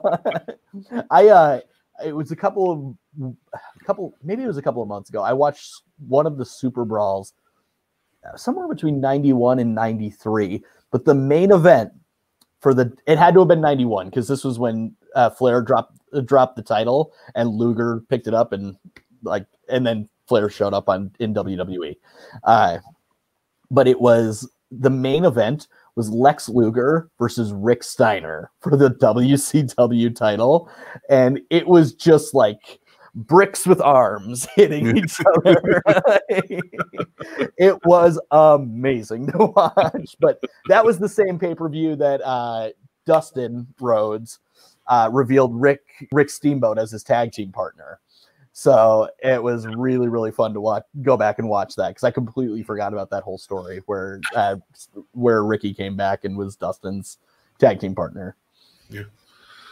I think that was on a What Happened When episode, probably a while back that they talked about it, but everything feels very recent when I listen to that podcast. But yeah, it's fun listening to any of the Conrad Thompson wrestling podcasts. Mm-hmm. Mm-hmm. I recently watched on that TNA thing. It was the Dudleys. The Team 3D took on the Steiners. It was like Rick Steiner returning to the ring, and it was scary to watch him try to wrestle. I didn't even know that happened. Yeah, you should look it up. Yeah, it's the Steiner happening tonight. Steiners versus Team 3D. I think it was a tables match too, if I'm not mistaken. Oh, but obviously tables were involved. No one died. Scott went off the top rope, but that's all I would say. Well, I remember. Okay, so when TNA was starting to make their big surgence the first time around, and then they started bringing in like real old WWE guys, and it was like, what the hell are you doing? And it was like, you had all these guys. You had Saban, you had Styles, you had Christopher Daniels, you had all this young talent, and then you start bringing in like Booker T could still go, Kurt Angle could still go, Sting could still go, and then they bring in Scott Steiner and Kevin Nash, and they call themselves the Main Event Mafia. So they did a War Game style cage match with the 6 sides, and I remember how big of a deal it was to like the old wrestling nerds because Steiner was the 3rd guy in. He was like the first one to come out from the Main Event Mafia, and he does a Frankensteiner for the first time in like 10 years, and everybody was like, "Oh, is he gonna die?" We're like, and yeah, he should never do that move again, but it was awesome. He's a very top-heavy dude. It's easy for him to do. Well, I don't know how he pulled that off because, like, you're right. He's got these tiny little legs, and it is. He did it. He didn't die. He's still around. He's doing some fun stuff on the indies every now and again. I was going to say, I think he was in TNA not too long ago, wasn't he? He was somewhere. Yeah, with Petey Williams, little Petey Pump. And I think he manages a restaurant too. Oh, does he? Oh, amazing. So. Is it like Rocky's restaurant in Rocky Balboa? Maybe, but I think it's maybe Shoney's. Just called Rick's. Oh wait, yeah, it's like isn't it like the Steiner Diner or something? Yeah. I feel like that's the name. Yes, I've heard this. Now that you're saying that, like it had some like ridiculous punny rhyming name to it. Come take a seat in the Steiner recliner in Steiner's Diner.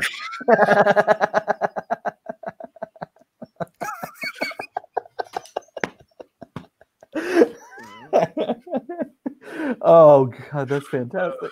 Lord. So since the last time we talked, which was October, right? Oh wow, yeah. I think it was. It's been a while. Yeah, so it was right before they had Halloween Havoc. Which was fantastic. If you haven't gone and watched it, that was one of the best NXT pay-per-views. I think we've also gotten Kyle O'Reilly versus Finn Balor's first one, and they're having their return match as we speak. I would like to watch that tonight before I go to bed, which was a banger. But the big thing was at Survivor Series, Taker officially retired, and we haven't really had a chance to talk about that because we did talk a lot about Taker last time, and it was just kind of on the cusp of like, is this really happening? And then they did the full kind of ceremony for him. Did you guys get a chance to watch it or watch some of it? Yeah, some of it. Just like the highlight clips and stuff. So, okay. How do I say this? For a legend such as The Undertaker, I wish that it would have been more focused on The Undertaker. But as a character who is a man of few words, I guess it makes sense. But I feel like they spent more time bringing out the superstars like to pay tribute to him, and then the video package than they did, and his ring entrance than they did like him, which he's still exiting from. Oh my God, it goes on and on and on. Oh, he's still coming. Undertaker, he hasn't even gotten to the ramp yet. And here we go. Okay. Yeah, Undertaker's still coming down to the ring. I mean, it's what it feels like. It's just like this is going on forever. Yeah. And then he gets to the ring and says like, 8 words? And then that's it. Yeah. So, but I mean, he's a legend. I guess rest well. Rest in peace, Undertaker.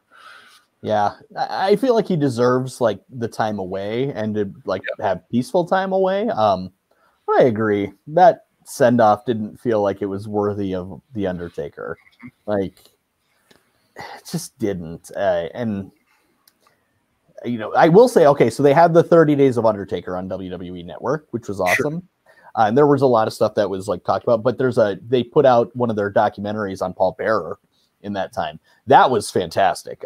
If you haven't checked that out, please check that out. That was probably the best thing to come out in that time. aside from his second interview with Stone Cold. But there was, I think it's just called The Mortician is what it's called. Did you guys know that Paul Bearer was an actual mortician? I think I heard that. Yeah, I think I heard that. Did you? Yeah. I didn't know that. Like, he was a certified mortician, and that's what he did when he was not in wrestling. Or he was a funeral director.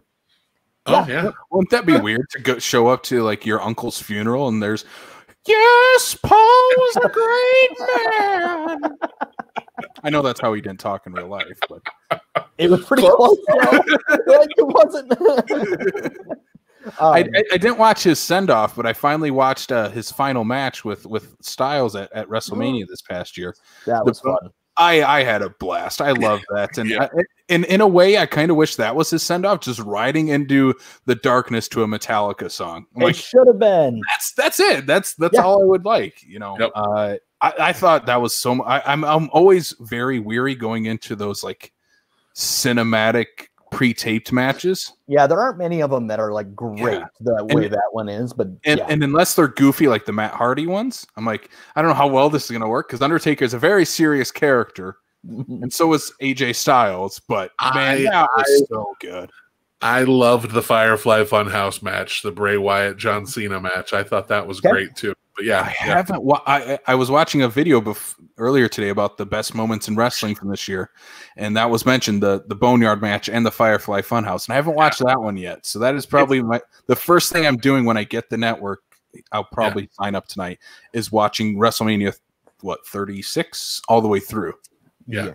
Not a match really, but that's what I got beef with. Okay, thank you. Okay, I was so looking forward to it being like a maze, like he gets there and then he's like running into like all of Bray Wyatt's characters and there's an actual match and like it was this fever dream of John Cena's regrets in his career, which is awesome if you're not looking forward to a wrestling match. I guess. Yeah. I was really looking forward to a wrestling match between the two of them. See, whenever I go into those pre-tape things, I'm not looking for an actual match. I'm looking for like, what kind of crazy story can they tell that's like a movie, but it's like also the weird, things we love about professional wrestling. Like that's what the Undertaker AJ Styles match was. Is like that's not a wrestling match, nor is it a movie, but it's both, and I loved it. But it was semi-buried alive. Like it was of a buried alive match, and that's why I was like, okay, like if I know the rules, I'm okay with it. Mm-hmm. And I think that's why like they went into the Firefly Funhouse and then everybody was like, this is amazing. I'm like, we just watched like a mimicking clip of John Cena's regrets and like him like, oh, I never turned heel NWO. Like I loved it. I don't know. I know like people do. And I just like every time like I can't get behind it. I can't wait to watch it. I can't wait to watch it. Yeah, I'll be interested to hear your opinion of it after you watch it, Casey. Because I loved it. I think it's a blast. Well, and then we've had a couple like AEW had some really good stuff. They had a cinematic match that was pretty great. They also had an I Quit match that actually felt like an I Quit match in November between Eddie Kingston and Jon Moxley. Oh. And if you're a fan of like the old Terry Funk, Ric Flair I Quit matches, or even you'll enjoy that match. Cool. I'd recommend that. I really loved that show. That was one of the best shows during the pandemic. Probably the best pay-per-view during the pandemic that any wrestling show has done. The Full Gear pay-per-view was absolutely awesome. I'm trying to think, like, just since we've talked. Randy Orton set a dude on fire, so we got more murder. Yeah, WWE. We love talking about wrestlers that get murdered on national television, a la Vince McMahon blowing up in his limousine. Who did Randy Orton kill? He killed Bray Wyatt. Yeah, he killed the Fiend. The Fiend got set on fire. He did. He did. It's like I just can't. Like when that was going on, I was like, they're not. They are. They did it. And he almost could have killed Alexa Bliss too. He he's on a murderous rampage. This Randy Orton fella. Yeah, Randy, I'm assuming, is now turned heel for the as many times as the Big Show. Who at knows? this point, he's on a good run with his heel. Yeah, he's been he's always consistent. I mean, Randy's one of the greatest of all time. I love Randy Orton. Yeah. But yeah, it's been an interesting story. The Bray Wyatt, Alexa Bliss stuff has been amazing this year. Yeah. And the Inferno style with no fans in that match was absolutely awe-striking. Like, it was just so cool. They all came in, and then Bray Wyatt just did the cane thing and everything was on fire. It wasn't just around the ring; everything was on fucking fire. And I was like, "This is awesome! Somebody's gonna die!" Like, somebody did die. And then he did die. Yeah, that's he did die. Terrible. The worst tweet I saw after that is that someday somebody's gonna buy that charred up doll that was used and use it for sex reasons. Oh God! I would have to look it up. But the gentleman said, like, and somebody's gonna come in it, and I was like, oh God! Like, so they're reading it, like, I'm on my phone, I'm like, look, like, threw my phone away. I don't think I'm ever gonna think of a fiend the same way ever right, again. Right. Whoever would do that is a fiend. Yeah. It was, oh gosh. So Randy Orton set a dude on fire. Charlie, just say it how it is. He murdered a guy in the middle of the wrestling ring. Have we talked about this just in the chat, or did we talk about it on the last episode that wrestling murders people and it's awesome? We talked about it last time. Yeah. But this one might have been my favorite pro wrestling murder of all of them.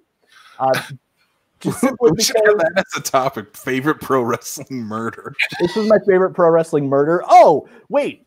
TNA also killed a guy. Sorry, I should have put this in the notes. But TNA did a wedding. The lights went out. Then you heard a gunshot, and somebody got shot in the head. Oh, yes. So the inside scoop on that is the gentleman who was that it happened to. His name is Johnny Bravo. Johnny Bravo. Which Johnny Bravo? Like the Cartoon Network Johnny Bravo? No, that's his wrestling name. Brady Bunch Johnny Bravo. It's the wrestling. Okay, wrestling. Johnny. Okay. So apparently he decided he's just too banged up and he wanted to retire. And this is how he wanted to go out. And I'm like, this is awesome. That's amazing.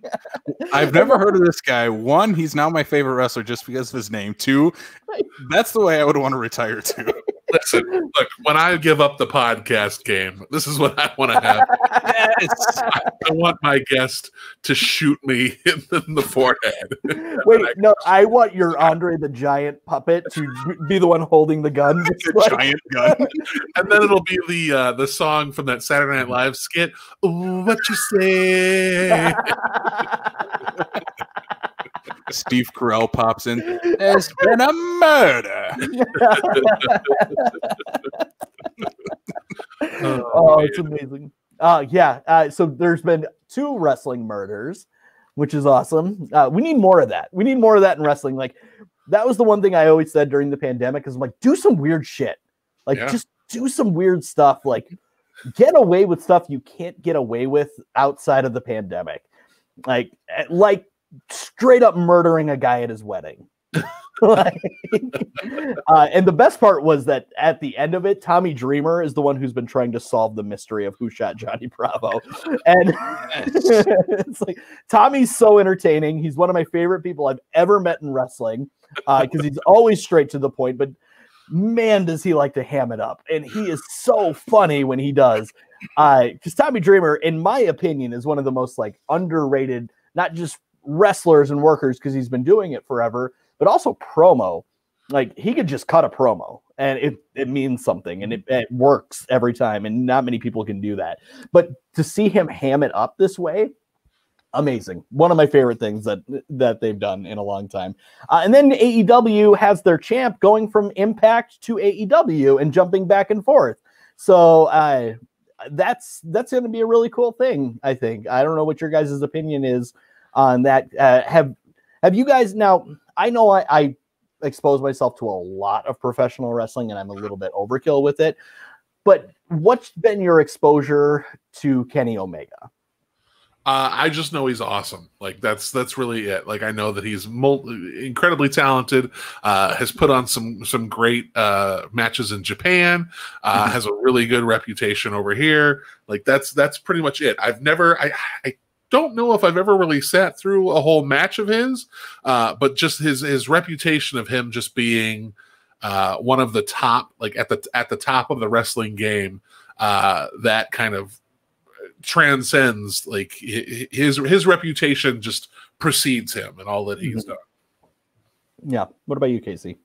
I haven't watched a whole lot of Kenny. I've watched some of his big matches in Japan with Okada is the big one, obviously, and I've watched. I would assume I've watched what they had 3 big matches between them. They did, yeah. Yeah, I've watched at least 2 out of the 3. I might have watched all 3. Yeah, it was. They did one match where it was for the title. It was 2 out of 3 falls with a 90-minute time limit. And that was insane. That was the one that Kenny finally won the title from Okada. That was insane. The first, I know a lot of people will say that they love because actually, I'm sorry, it's 4 matches that they had. Because they had the initial one at Wrestle Kingdom, which was a banger, and Okada ended up winning that. They did another one later that ended in a 60-minute time limit draw. And then they finally did one where during their, oh gosh, I forget what they call that now over in New Japan, but they're like Grand Prix that they have. They do like a 30-day tournament essentially over in Japan. And in the finals of their A or B bracket that they have, Kenny finally beat Okada. But it wasn't for the title because it was in this. And then later, Kenny ended up winning the title from Okada in that 2 out of 3 falls match. So one day I would like to do something to kind of commemorate those matches. But that Kenny Omega being the AEW champ is a long time coming. I think everybody kind of assumed he was going to be the first champ, and then it didn't happen.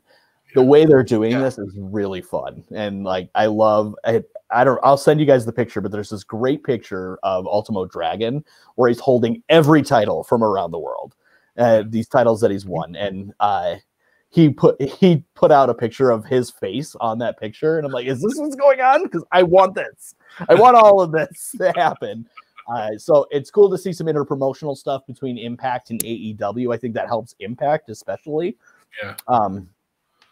Not to say that Impact hasn't been doing quality, because I think their tag team stuff has been amazing. Just haven't quite reached what their viewership should be. So I'm hoping that this will help them out. And I think they've kind of been lost in the shuffle since AEW came around, because for a good 10 plus years they were the number 2 to WWE, and now AEW is easily the number 2. Getting closer and closer every day type of thing. Yeah, they're just inching away from that. Yeah, I think I always feel bad because Ring of Honor also had their big pay-per-view, their big final battle. I used to be a very avid Ring of Honor watch, but I haven't been able to watch Ring of Honor as often. But they're doing some interesting things to set themselves apart with this pure wrestling thing where there's actual rules, and it makes it feel like it's more of a sport. And it was kind of something that Brian Danielson at the time kind of innovated. So they brought that back, and they're kind of doing that. So a lot of really cool things happening in wrestling now, but our podcast is nostalgia based. It's true. And we really we have the Royal Rumble coming up. One of my favorite things to do is I like to watch a Rumble, and then I like to watch every Raw and SmackDown in between going up to WrestleMania. And I'll take a couple of weeks. I've done it a few times with a few of these, and some of them were real fun. The Rumble where Michaels won it going up to his Iron Man match with Bret Hart. There was some really good stuff in between there, and that was also, it was easier to watch because Raw was only an hour at the time, so and there was no SmackDown to watch, and there was no SmackDown, yeah. So it was a little bit easier to watch, but that was there were some really cool little matchups, and also like just some stuff that we lost that we never got to have. So the second match that was announced for that year's WrestleMania that ended up getting changed was Yokozuna versus Vader. Oh, I didn't know that. Yeah, it was the second match because they started it at the Rumble because both of them were Jim Cornette guys. They were both being managed by Jim Cornette. Yokozuna defected from Cornette, and they brought it up. And I was like, I think about that. Like, Vader is my favorite big man of all time, of all time.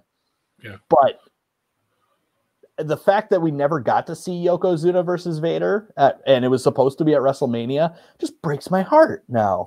Yeah. That would have been amazing to watch. Yeah, and wasn't that the year too that it originally was supposed to be Razor Ramon and Goldust, and then it kind of changed into the backlot brawl with Roddy Piper and Goldust? Because Scott Hall didn't want to do anything effeminate. And then it turned into the first cinematic match ever. Yeah. And in the backlot brawl. So including a Bronco chase. That's why it's so great. It's so great. But I wanted to talk Rumble moments with you guys. I wanted to talk some memories that you might have, maybe some underrated things that maybe you remember, but you don't remember why you remember. But yeah, I'm going to popcorn it to whoever wants to talk first about their favorite things about the Rumble. Okay. The thing that I really enjoy about the Rumble matches just in general, battle royals are kind of annoying. Like, I mean, it always feels like it's a time filler or an opportunity to get these superstars involved. Like, because I know that a lot of the recent WrestleManias would do the Andre the Giant Memorial Battle Royal, or it was just a chance to kind of throw everybody in there, people who don't have stories, and just give them the opportunity to be on TV and get thrown out of the ring. Yeah, give them a payday. Yeah. And I don't remember being as annoyed with battle royals as I have over the years, because my first exposure with the battle royal is the WrestleMania 2 one with Andre the Giant, and where it ends with Andre the Giant versus the Hart Foundation. Great, good stuff. That's a lot of fun. But with the Royal Rumble, what I really appreciated about it is that the general concept is the battle royal, but you're only getting one person in at a time, except at the beginning you get the two, and then you just add one unless somebody gets thrown out. And it really allows more opportunity to showcase storylines if they do it right, where you can get, somebody's in the ring and he's going at it and eliminating people, and then all of a sudden 8 people later his rival is the next one to come down to the ring.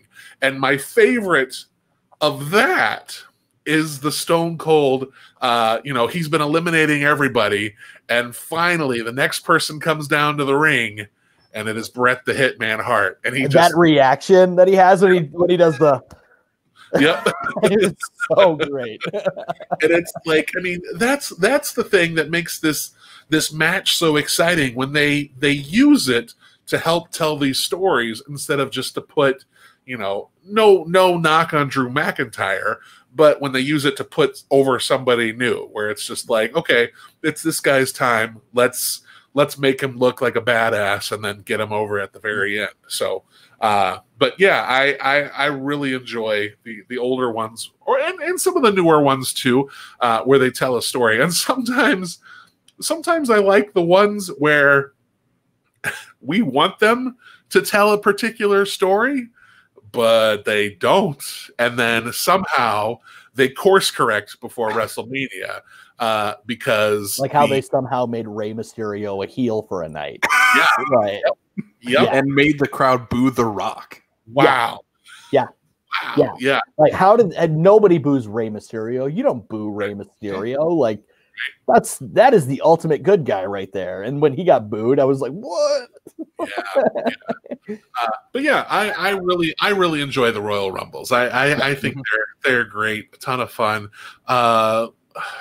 Might be, I mean, if WrestleMania is booked right, WrestleMania of course is the one that stands out. But I might like the Royal Rumbles more than WrestleMania. Yeah. I think like Andy said there, I think the Royal Rumble might be my favorite pay-per-view. It's just because it always feels like it's the start to WrestleMania. It's the road to WrestleMania. They like to say that every time. It's the road to WrestleMania. This is where it begins. Mm-hmm. And I do firmly believe that. I mean, the first Rumble I watched was was it 03 or 04? 04 was the Benoit one. Yep, I was going to say. So that was Benoit. Okay. Yeah, that was my first one, and that was one of the few pay-per-views I had on DVD. So I watched that entire pay-per-view over and over and over again. I used to have that Rumble memorized, who came out where and stuff.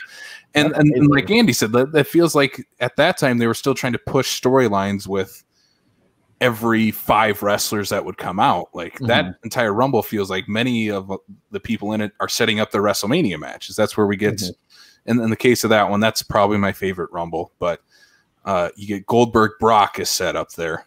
You have Benoit winning the whole thing from number 1 till the end and his WrestleMania story. And I mean, even that pay-per-view sets up, John Cena's beginning to rise to stardom, where he wins the U.S. title at that WrestleMania, his first singles title he's ever had. And yeah, it's a match that really gives an opportunity to give a new guy sunshine, but they don't necessarily have to win in order to do that too. Yeah.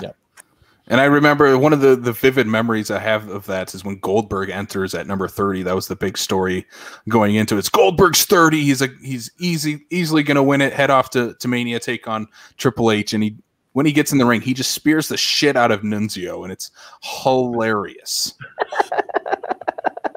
I mean, it's the first guy he spears, but we talk about murdering wrestlers in the ring. Nunzio died that night. Little Guido, as he was called in ECW. He's gone.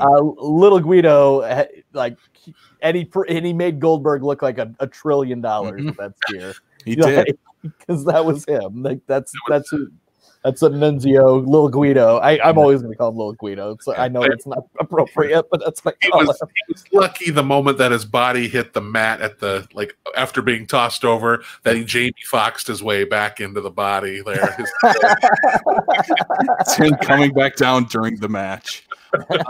I mean, it sets up one of my favorite rivalries of my childhood is Randy Orton and Mick Foley, and this is one of the ones that kicks it off. And I vividly remember that storyline because that is where I'm like, yeah, I like Randy Orton. He's a bad guy, but I like him. Yep. That was a great feud too. I mean, I'm glad that it didn't end at WrestleMania. That it gave us that handicap match, but then we got that really awesome match at Backlash. Hardcore match at Backlash is one of my favorite matches ever. I love that. Yeah, same here. I could go back and watch that a million times if I really want to. One of the ones that I always think about too, as far as them setting up stories to WrestleMania, was Shawn Michaels and Kurt Angle. If we're looking more recently, where Angle gets angry that Shawn Michaels eliminated him, and then just beats the crap out of Michaels, and then we get that amazing feud of who's better? Is it Angle? Is it Michaels? And then they had that match at Mania, which is still that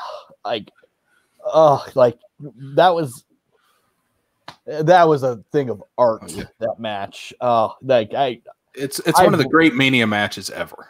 I've watched that match more times than I care to count, and I've called that match in my head more times than I care to count. I called it on Facebook one time too, and it was that whole feud, and then that's where we got "I'm a Sexy Kurt." Yes, Sexy Kurt. So I mean, thanks Royal Rumble for giving us Sexy Kurt.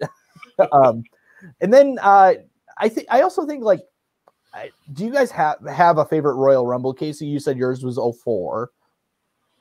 Yeah, I think that's probably my favorite one. Okay.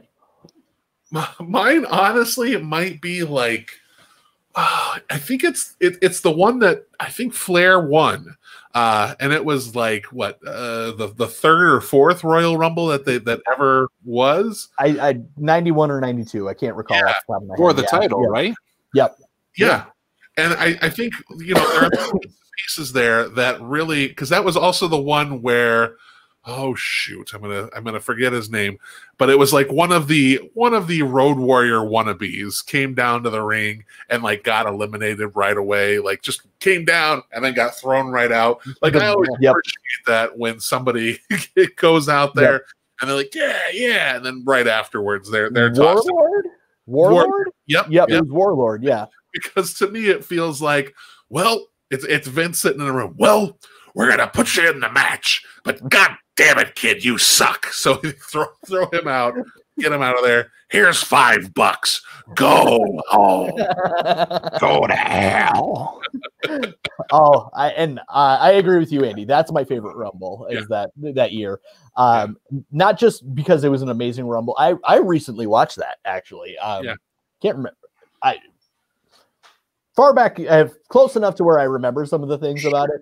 Bob Backlund went like 58 minutes in that match. And nobody talks about how Bob Backlund, 10 years after he lost the WWF title, goes like an hour with Ric Flair in a Rumble and then ends up losing the whole thing. Like, come on, why aren't we talking more about Backlund? Like, I get that Flair did the 60 minutes time and time again, but WWE, this was your second longest reigning WWF champion, and you never talk about Bob Backlund, partially because he's a giant weirdo now, but it's fine.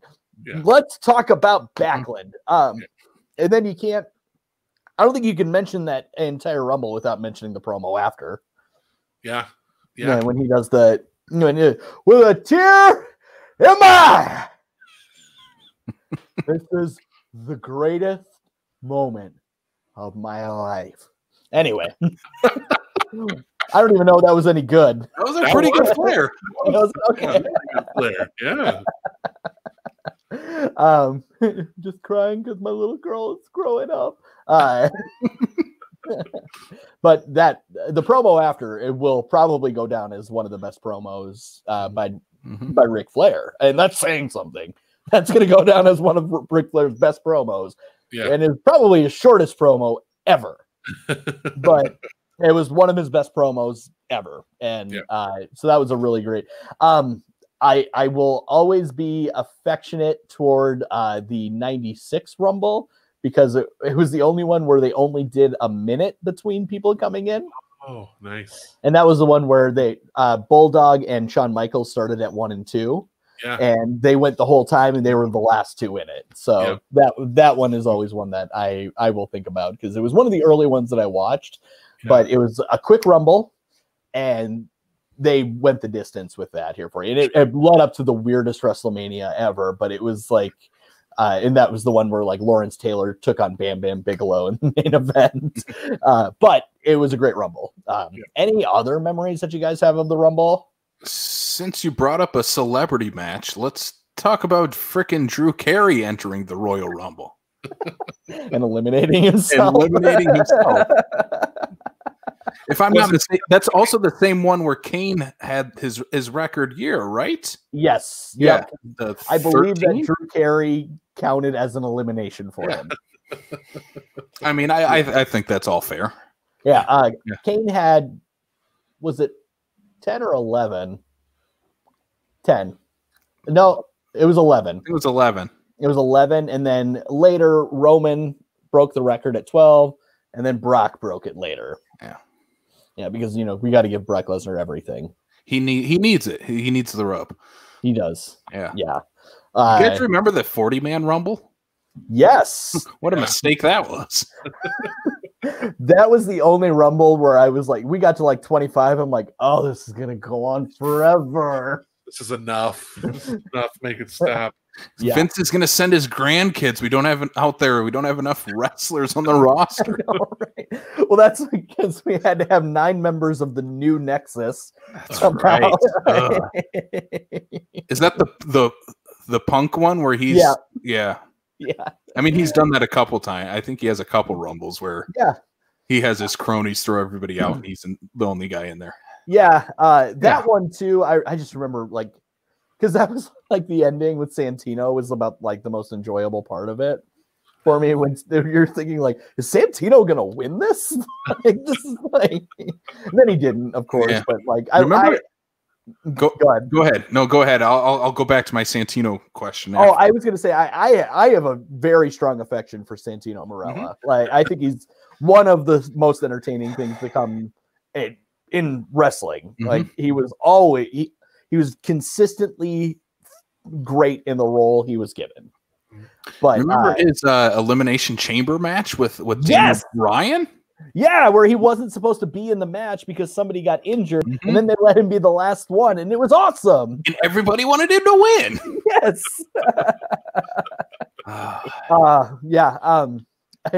But I'm very much looking forward to the Rumble. From what I can tell, I think the original plan was that they were really pushing to get The Rock versus Roman at Mania, which would have done huge numbers because it's The Rock. It's The Rock's cousin, and this whole head of the family, head of the table storyline that they're doing has been spectacular. Would have been a great way to cap that off. It looks like they might be going in the direction of Big E winning the Rumble now. I heard another possibility, but talk about Big E first because he's on the run. Yes, I think from what I can tell anyway, it looks like they're really pushing to give Big E that spot at Mania. Big E's been there forever. They've already done everything that they could with Kofi. Big E's they've always had Big E's they've always had a light shining on him. And you can tell that people are like, we need to try and do something with him, and he's slowly grown. They gave him a little bit of a push right away. Didn't work out the way that they wanted, so they tried something different with him. And with New Day, they let his personality shine, and that's amazing because he comes off as a genuinely awesome, fun, loving human being, and you don't get that very often. And everyone wants to be a badass. Everyone wants to be a badass, like, or they either want to be a badass or. Some people want to be like the most athletic. Big E was already that, so they just let his personality show. Yeah. So I think it's really smart to put the pencil behind him for the Rumble win. If not, I think it would. I mean, between him and a match between him and Roman would be awesome. And they could push the story of like nobody remembers the Shield for me because they already cut that promo with Paul Heyman. He's like nobody remembers the Shield, or that I was in the Shield. They just remember Roman Reigns. Everyone remembers you as Big E from New Day. And like, that's kind of how you can run it. And, Big E's got to prove himself to the most badass human in WWE. But that's my opinion. I think that's where they should go. I don't know where else they would go with that. I'm not looking forward to Drew McIntyre versus Goldberg at the Royal Rumble this year. That was I'm glad that they're not doing Roman versus Goldberg at Mania, which I heard was another considered idea. It looks like they nixed that plan. But I have no idea where you want to go with Drew McIntyre now. Can Drew McIntyre kill Goldberg in the ring? Like, just let that be another WWE death, like in the middle of the match. Like, I mean, not really, of course, but yeah. I don't know, hit him with a car so that the match doesn't happen. I know we've gone that route before, but it's time for Goldberg needs to pack it up, pack it in. Yeah. Here's the deal. This is going to be my first WWE pay-per-view in probably almost 2 years. So just hearing you say Goldberg is involved, I'm like, sure. I love me some Goldberg. Like, there's no doubt about I love Goldberg. So hearing him involved, I'm like, sure. I'm reintroducing myself to the WWE world. Why not have Goldberg be my reintroduction, since he was my first introduction back in the day? But I have a bold prediction then for the Royal Rumble. Since you talked about the head of the family thing and they wanted to go with The Rock, I'm like, don't go with The Rock, okay, guys? Go with Rikishi. Rikishi's coming back. Entrant number 28. He's going to enter the Rumble, take everybody out. He will win the entire thing. Rikishi, Roman, main event, WrestleMania 37. Nia's going to win. Yeah. She could be the head of the table. Yeah. So I had read today, because and I don't always do this, but sometimes I can't help but click on them when they come up on Facebook when I'm scrolling for like little wrestling stories. Mm-hmm. But I had heard that because a promo recently that Daniel Bryan cut with Paul Heyman about talking about how he knows that he could fight Roman and win because he's better than Roman in every imaginable way, that people are like, maybe this is time to pull the trigger on that and have a Daniel Bryan and Roman Reigns WrestleMania main event, which I would be for, because I love them together. Because they bring out the best in each other, and Daniel Bryan helps show that Roman Reigns is quite good, and Roman Reigns helps just even show how good Daniel Bryan really is. So I think for me, seeing the two of them, that would be fun. But I'm with you. Like I think if Big E gets the push, oh man, couldn't happen to somebody better. Like that would be such a fun celebration at the end WrestleMania. Like with that, it would be so, because I had a legit like teary-eyed moment when Kofi won the title. Same here. Because that's a guy that I was like, God, he should have done this. They should have done this years ago. And then when they finally did it, and the fact that it was also like Daniel Bryan was on such a great heel run, like, and it was like this ultimate good guy, this ultimate underdog, who's been there for 15 years, always come this close, finally gets one last shot, and it was a great story. And on top of that, like Kofi got a legitimate awesome title run until Brock came along. But so I will never sully that, because I know Brock came in and buried it, but it is what it is. But he had a great title run too. So I'm really happy that happened. And I also love Daniel Bryan's eco-friendly title. Yep. If I were to ever, I don't ever want a replica belt, but if I ever got one, I want that one. But, quick question: what Mania was that again? Kofi and Daniel. 2 years ago. Yeah. Okay. So 30, 35, 34. Oh man, I've lost count. They stopped putting the numbers on them. I need them to count for me. I know, because that was the last WWE thing I watched, was that Mania. So that's why I'm trying to figure out a timeline in my own head of where I've left off. I think it was the same one where Ronda Rousey debuted at WrestleMania. Yeah, it was. Yeah. So that wouldn't have been. It wouldn't have been the one. Okay, it would not have been the last one that had people. It would have been the one before that. So 2 WrestleManias ago at this point. Yeah. So that would have been 2019. Yeah. Anyway, that would, I don't know why I had to think so hard about that. WrestleMania 35 is what it is. Yeah. Sure. Yeah. Okay. Internet helps. Thanks, Internet. Thanks, Al Gore. Your series of tubes are great. I'm looking forward to the Rumble. They've only been able to do the three of them so far, but I've really enjoyed the female Royal Rumble as well. Now they've got a really deep roster of female talent, so I think they're going to keep a lot of it in-house. That first one was so much fun, where they brought back all of the women who could still go. I really don't know who I'm going to predict to win that one. So right now, I think the smart money is on Becky Lynch returning and potentially winning it and having the second one and going on to face Asuka, which would be awesome for the two of them to have a Mania main event.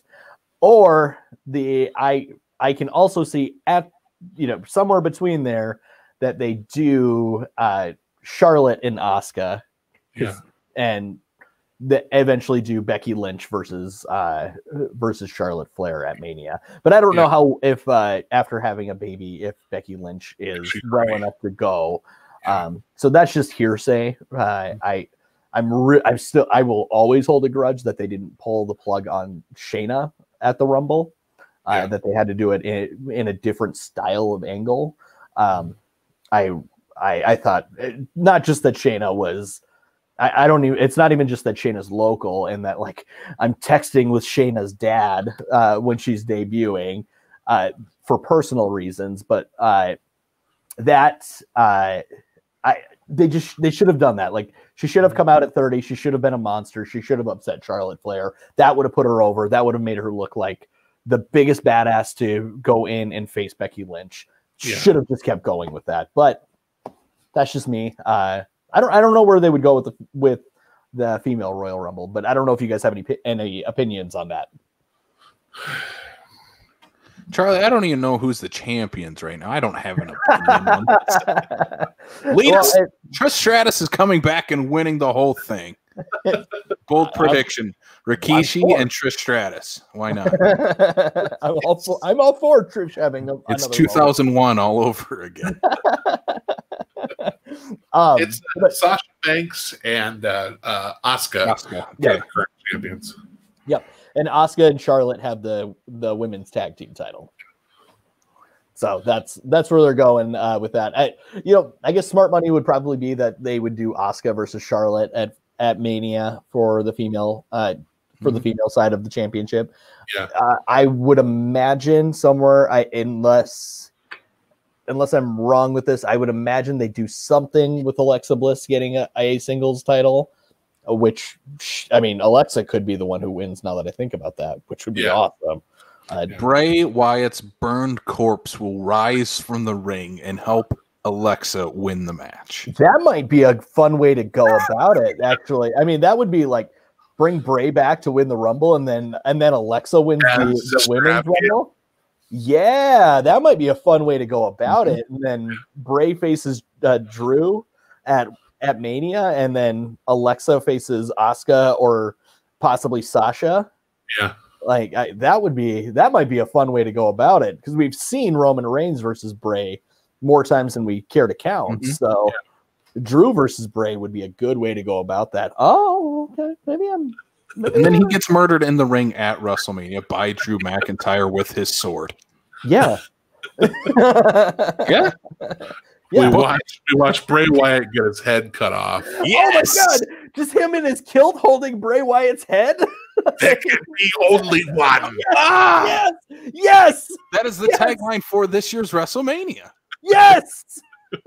Yes! They do a Drew McIntyre like in the Highlander poster for WrestleMania. Yes! That's it. Please. Oh my God. That's what I want. I want another pro wrestling murder. Highlander style. Yes. Yeah. Oh man. Oh, I'm in. Okay.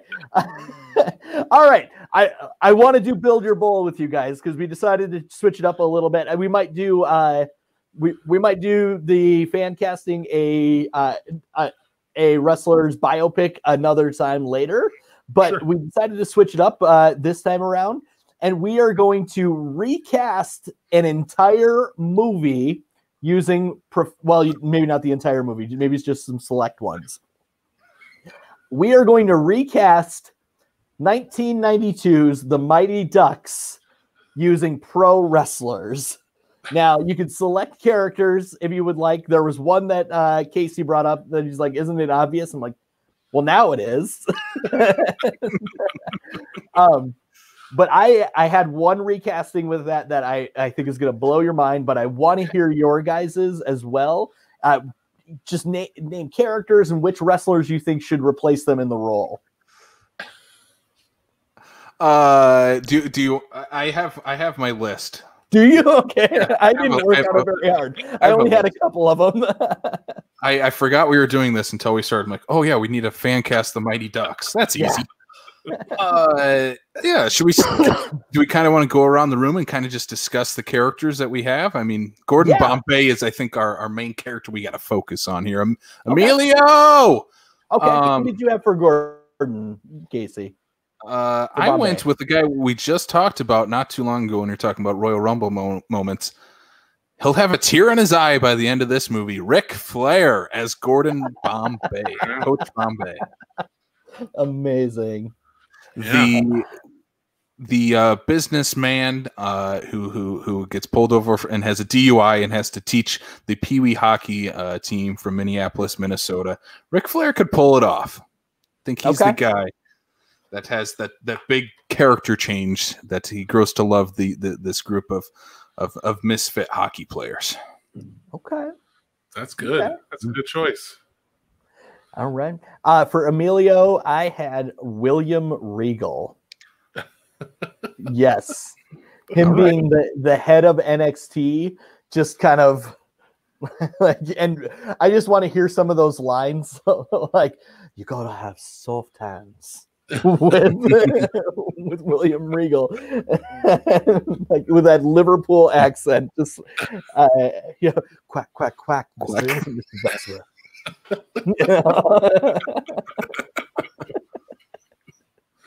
Oh boy.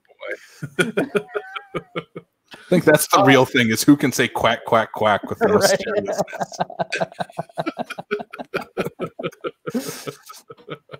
And Andy, anyone?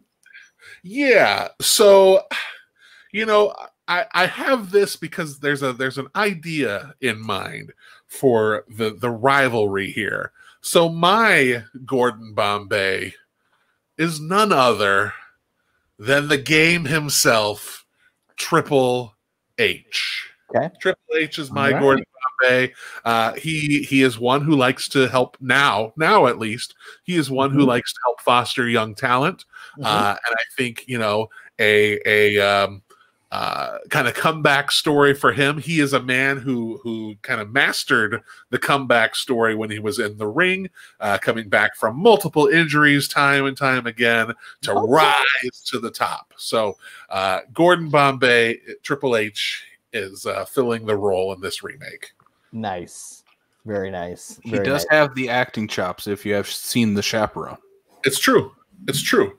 And Can I go next just because I wanna build off of my Gordon Bombay casting? Yes, I do. That's because my next casting would be his mentor / rival, Coach Riley. Okay, that's my next one too. Who do you got? Who's gonna be played by Vincent Kennedy McMahon.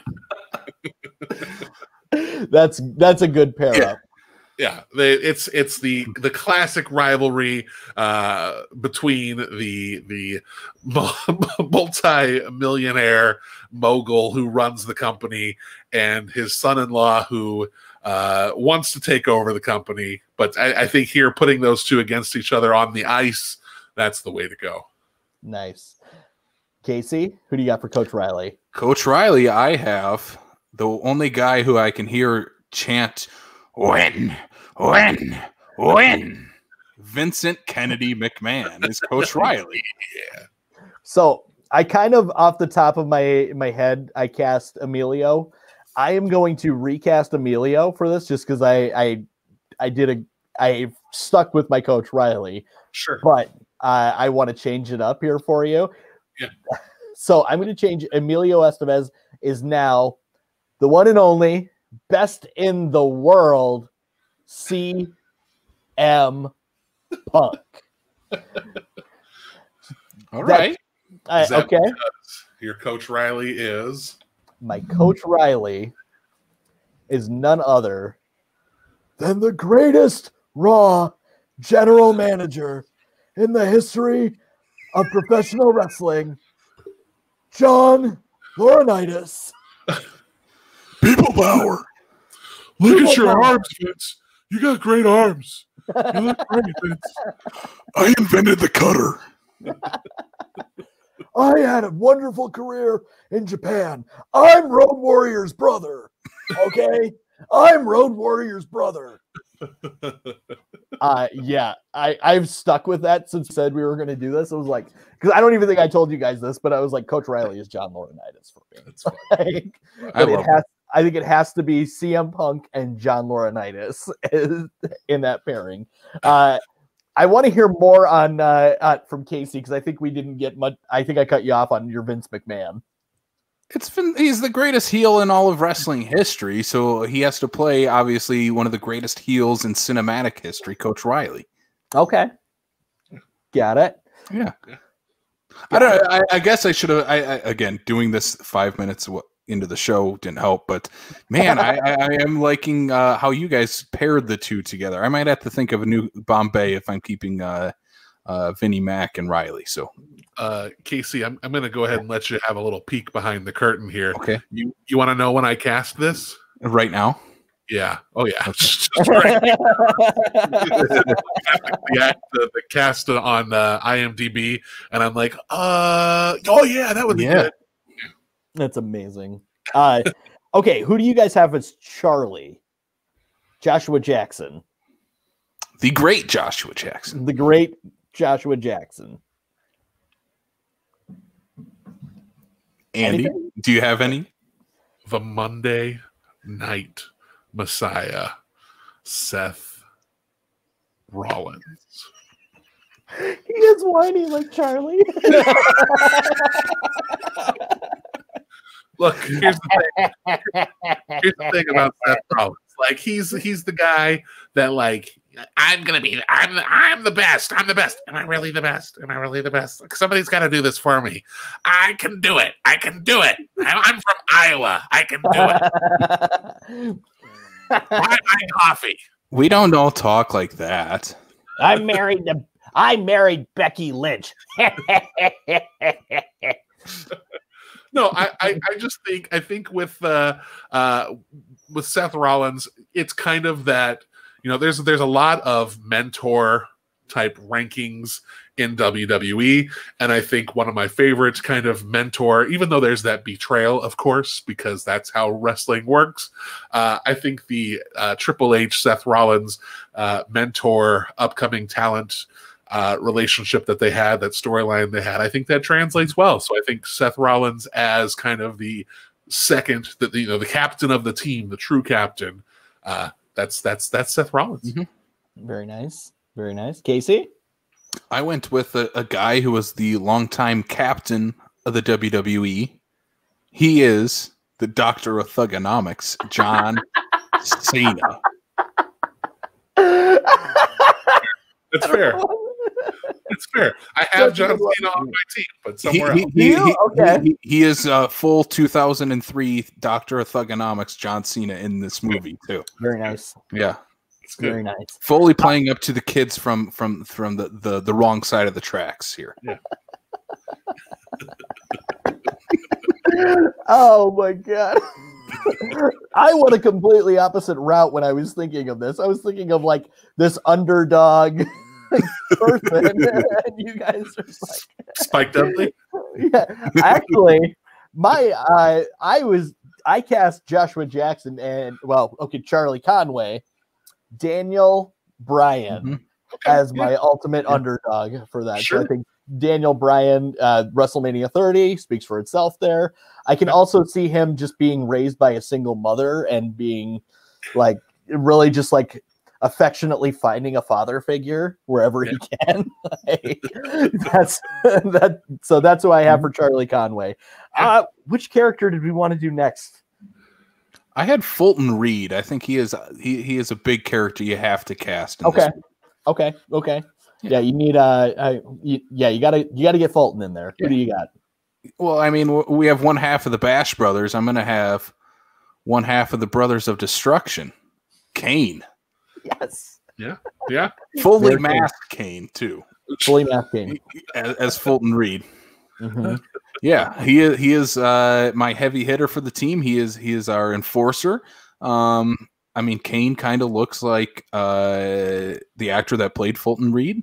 I'm drawing a blank on his name right now. I'm Eldon Henson. Yeah, Daredevil guy. Yeah, Daredevil. He plays Foggy. Yeah, I didn't know his name until right now. I just know him as Foggy. He was also in the Butterfly Effect with Ashton Kutcher. Remember that? That movie was awful. It was. I kind of like it, but it is awful.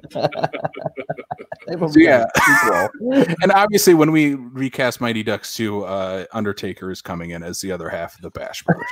He should. air guitar playing with the hockey stick. Yeah. Yes. Yes. Well, if I were to cast the second one here, I'm totally going Roman Reigns for the other Bash brother. Yeah. It's like that slick dude, and like I just think the only thing I think about him is in Mighty Ducks 3, and he like takes off his shirt while he's in the penalty box, and I'm like, yeah, that's Roman. That's Roman Reigns right there. Just, hey, baby girl. What's that? My Bash brother is a newer talent. Someone I find to be absolutely charming, even if I don't like totally know everything there is about him. But I think if you're gonna have a Bash brother, you gotta have Keith Lee. Oh, yeah. Ooh, Keith Lee is going to be my Fulton here. I'm still upset that they didn't use his NXT theme song. Yeah, so was he. Yeah, well, because it was him. Like that, it was him that wrote it. Yeah, yeah. Oh, yeah. I do. I love Keith Lee. I do love Keith Lee. But now it makes me want to because whenever I think of Keith Lee, I always think of on the indie scene. I always think of Jeff Cobb as well. Okay. So those two as the Bash brothers would be really fun. But Jeff Cobb's not in WWE right now. Sure. But I am really drawing a blank for Fulton. Gosh, I cannot think of. So if you're going with Roman Reigns as your other Bash brother, you got to think of someone who has chemistry. Yeah, you're right. It should be John Moxley, Dean Ambrose. Yeah. That would work really well. Like, I don't know how to skate. Yeah. I'm gonna blow this up. Yeah. I married Renee. Whatever. Let's play hockey. It's cool. Want to play some hockey? You want to go mountain biking? I'm really into mountain biking. Sidebar: if you haven't listened to Renee Paquette's podcast, worth every minute of it. The first episode. There's a story about John Moxley just doing a bunch of cocaine and going to the library. So, yes, so it's worth it. And sidebar. So, yeah, I'll go with John Moxley, Dean Ambrose. That's a great idea. Yes, I like that. Yeah. Next on IMDb, I do have Goldberg. Go with Goldberg. It's got to be Goldberg, right? Bill Goldberg plays Goldberg. I mean, obviously. Like, Can he be Santa as well? Like, can he be... Yes. Yeah, Santa's sleigh Goldberg as Goldberg. Yeah. Yes.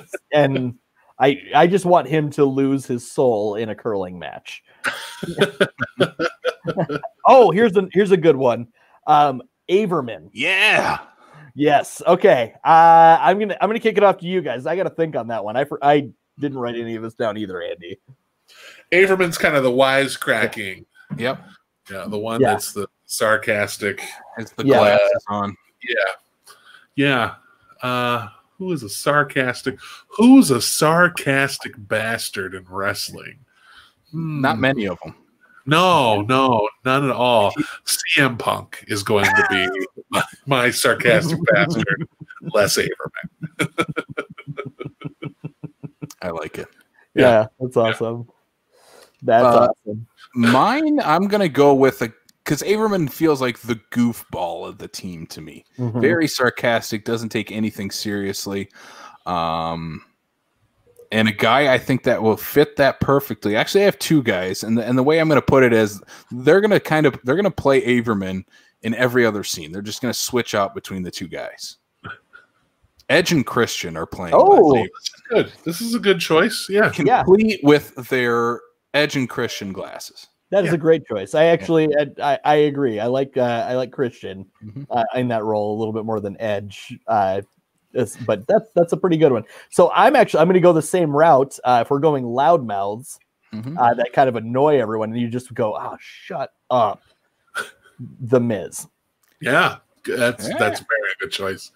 That is a very good choice. Yeah, I want to move a little bit further because there aren't many in the movie. I want to cast Connie, so we get a little bit of female blood in there.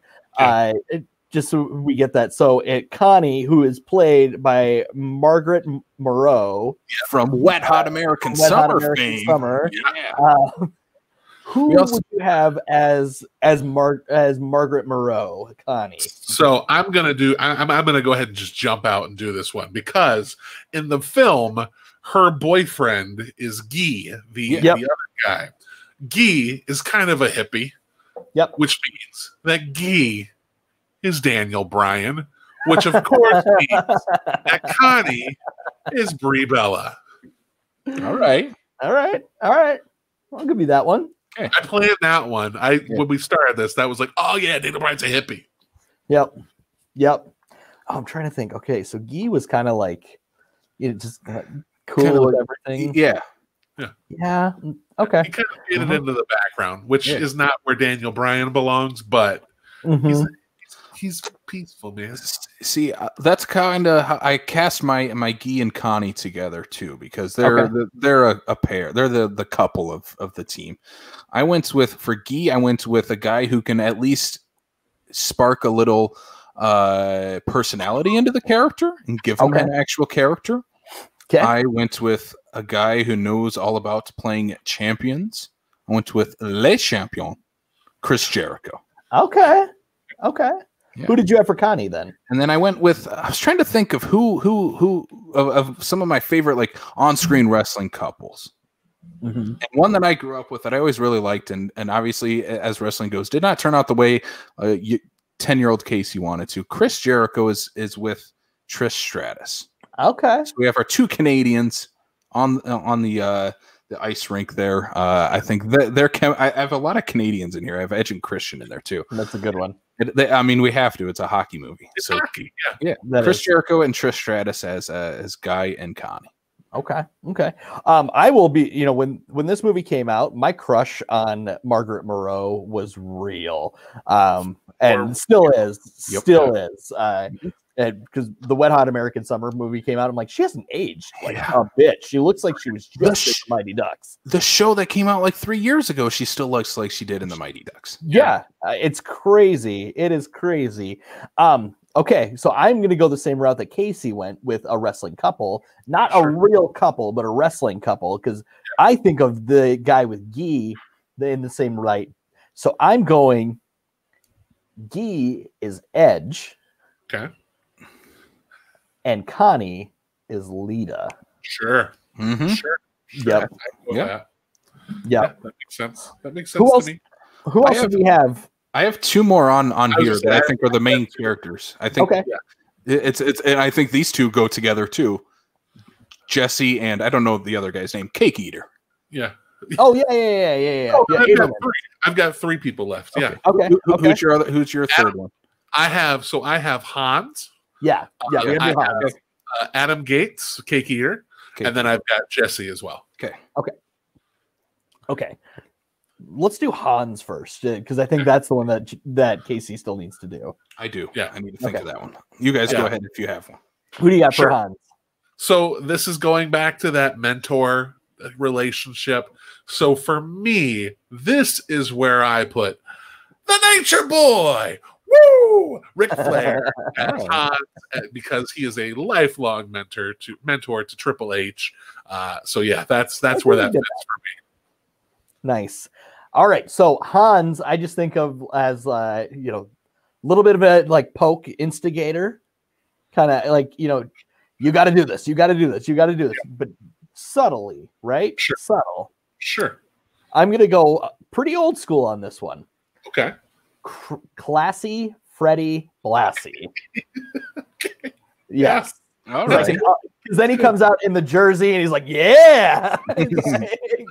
So I'm going classy Freddie Blassie for Hans. That's a good one. I like that one. I'm going to go with a little bit different. So if Coach Riley was the coach of Bombay, I'm going to say Hans was a former teammate of Coach Bombay. So they're the same age in this. Okay. Change it up for our remake a little bit. So I have Ric Flair, Coach Bombay yet. I'm going to go with Dusty Rhodes. Because I think he would have so much fun playing this character. Yeah, baby. That's it, right, daddy. Dream. Hard times, baby. Okay. Him and Flair have chemistry. So let's do it. Let's show that on the screen, but in a fun way with those two. Sure.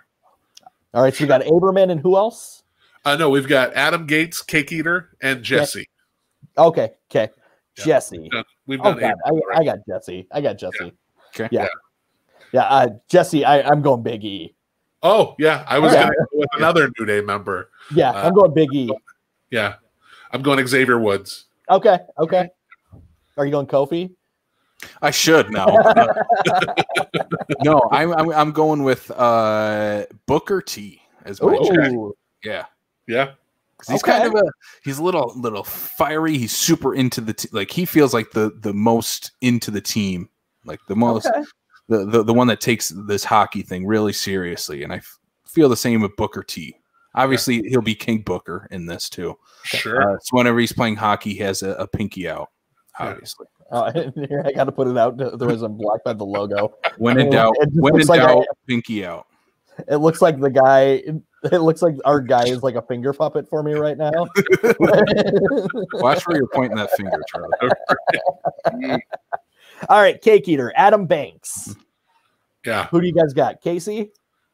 I went with one that we've already mentioned. This guy feels like kind of the preppy guy no one likes. No one wants them to be a part of the team. But once you get to know him, he's not such a bad guy.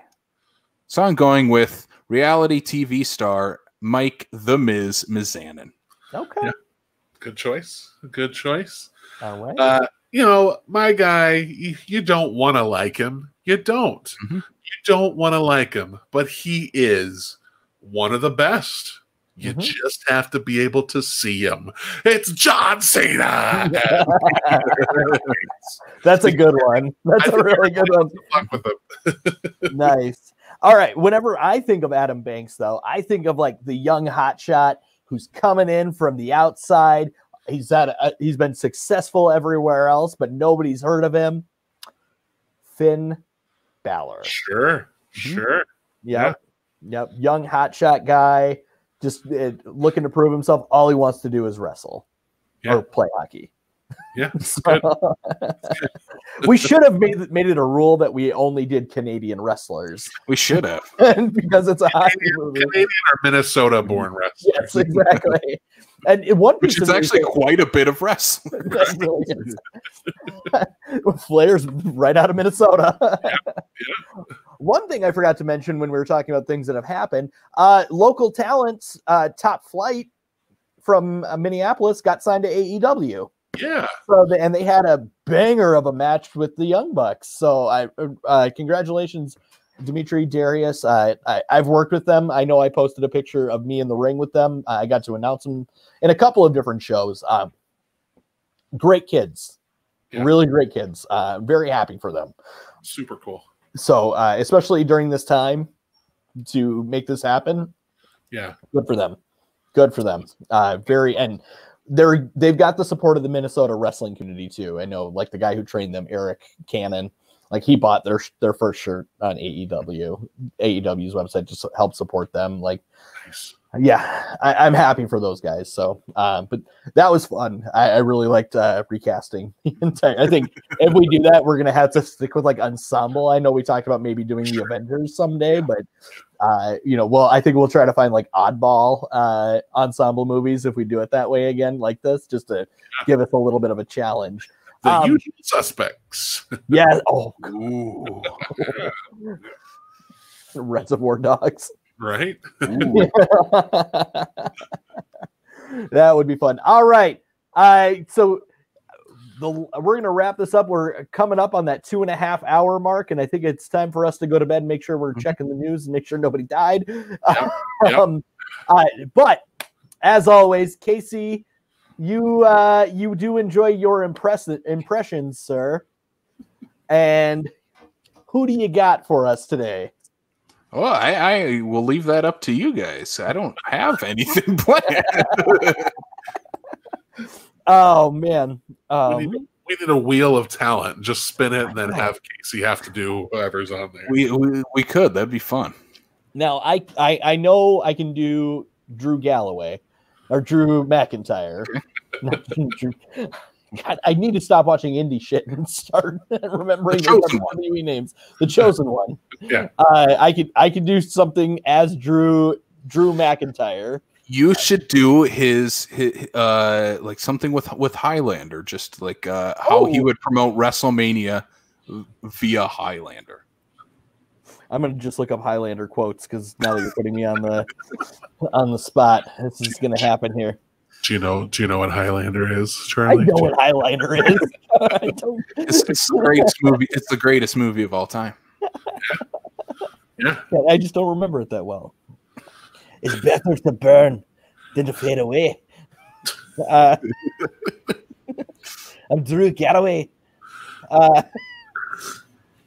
You did it again. What? McIntyre. Damn it! It's so much easier to say Galloway when in a Scottish accent. I'm Drew Galloway. I love professional wrestling. When only a few of us are left, we will feel an irresistible pull towards a faraway land to fight for the prize at WrestleMania. There can be only one. There we go. I'm doing Highlander quotes, but I got to hear Dusty. I got to hear Dusty Rhodes before the end of before we close this out from Andy. Casey, what should Andy do as Dusty Rhodes? What foreign film would you like me to recommend as Dusty Rhodes? Did we do Parasite last time? We did Parasite last time, didn't we? Yeah.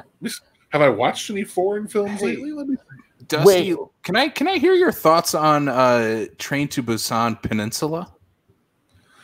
Oh, Jesus, that is. Now listen, I'm gonna tell you a little story, baby, about how much I like the original Train to Busan when all those zombies are running onto the train. That moves so fast, but it's so sad. You know what happens in that film? It makes me cry, baby. You know what happens when you cry? When the tears run down from the side of your eyes, down your cheek. And sometimes they find a way to get down into the corners of your mouth. And then you're licking the salt of your tears off your lips. I don't like when movies do that. They make me so sad, baby. So what I gotta do as a father myself, I know what it feels like to worry about the safety of your child. And they do that really well in Train to Busan. But let me tell you, I don't know what the fuck is going on. Busan Peninsula. That movie was garbage, baby. What a cheap shot shit of a sequel. Man, talk about being disappointed, baby. That would let me down more than Ric Flair lets me down, baby.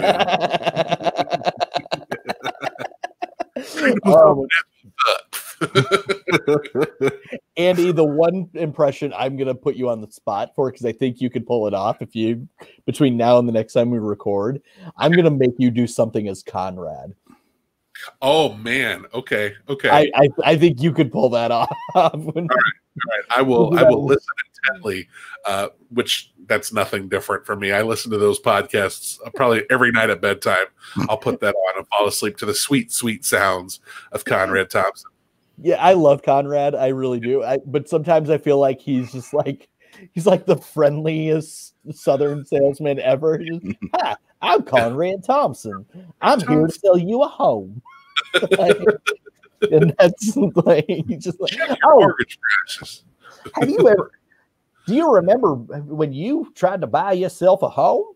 Well, Conrad Thompson's homes are ready to be sold. How about a hug? Should we have a hug, bud? Let's have a hug. Oh, all right. How are you? Bruce Pritchard, I'm here to confuse you. How about a hug? What's going on, man? How are you? What's going on, man? Oh my God. Conrad, I don't want to buy a home. Not in Las Vegas or wherever you're at. Well, just so you know, I'm certified in over 18 states. South Dakota, your mortgage rates are in the toilet. That's not even worth my commission. By the way, I'm certified in Minnesota.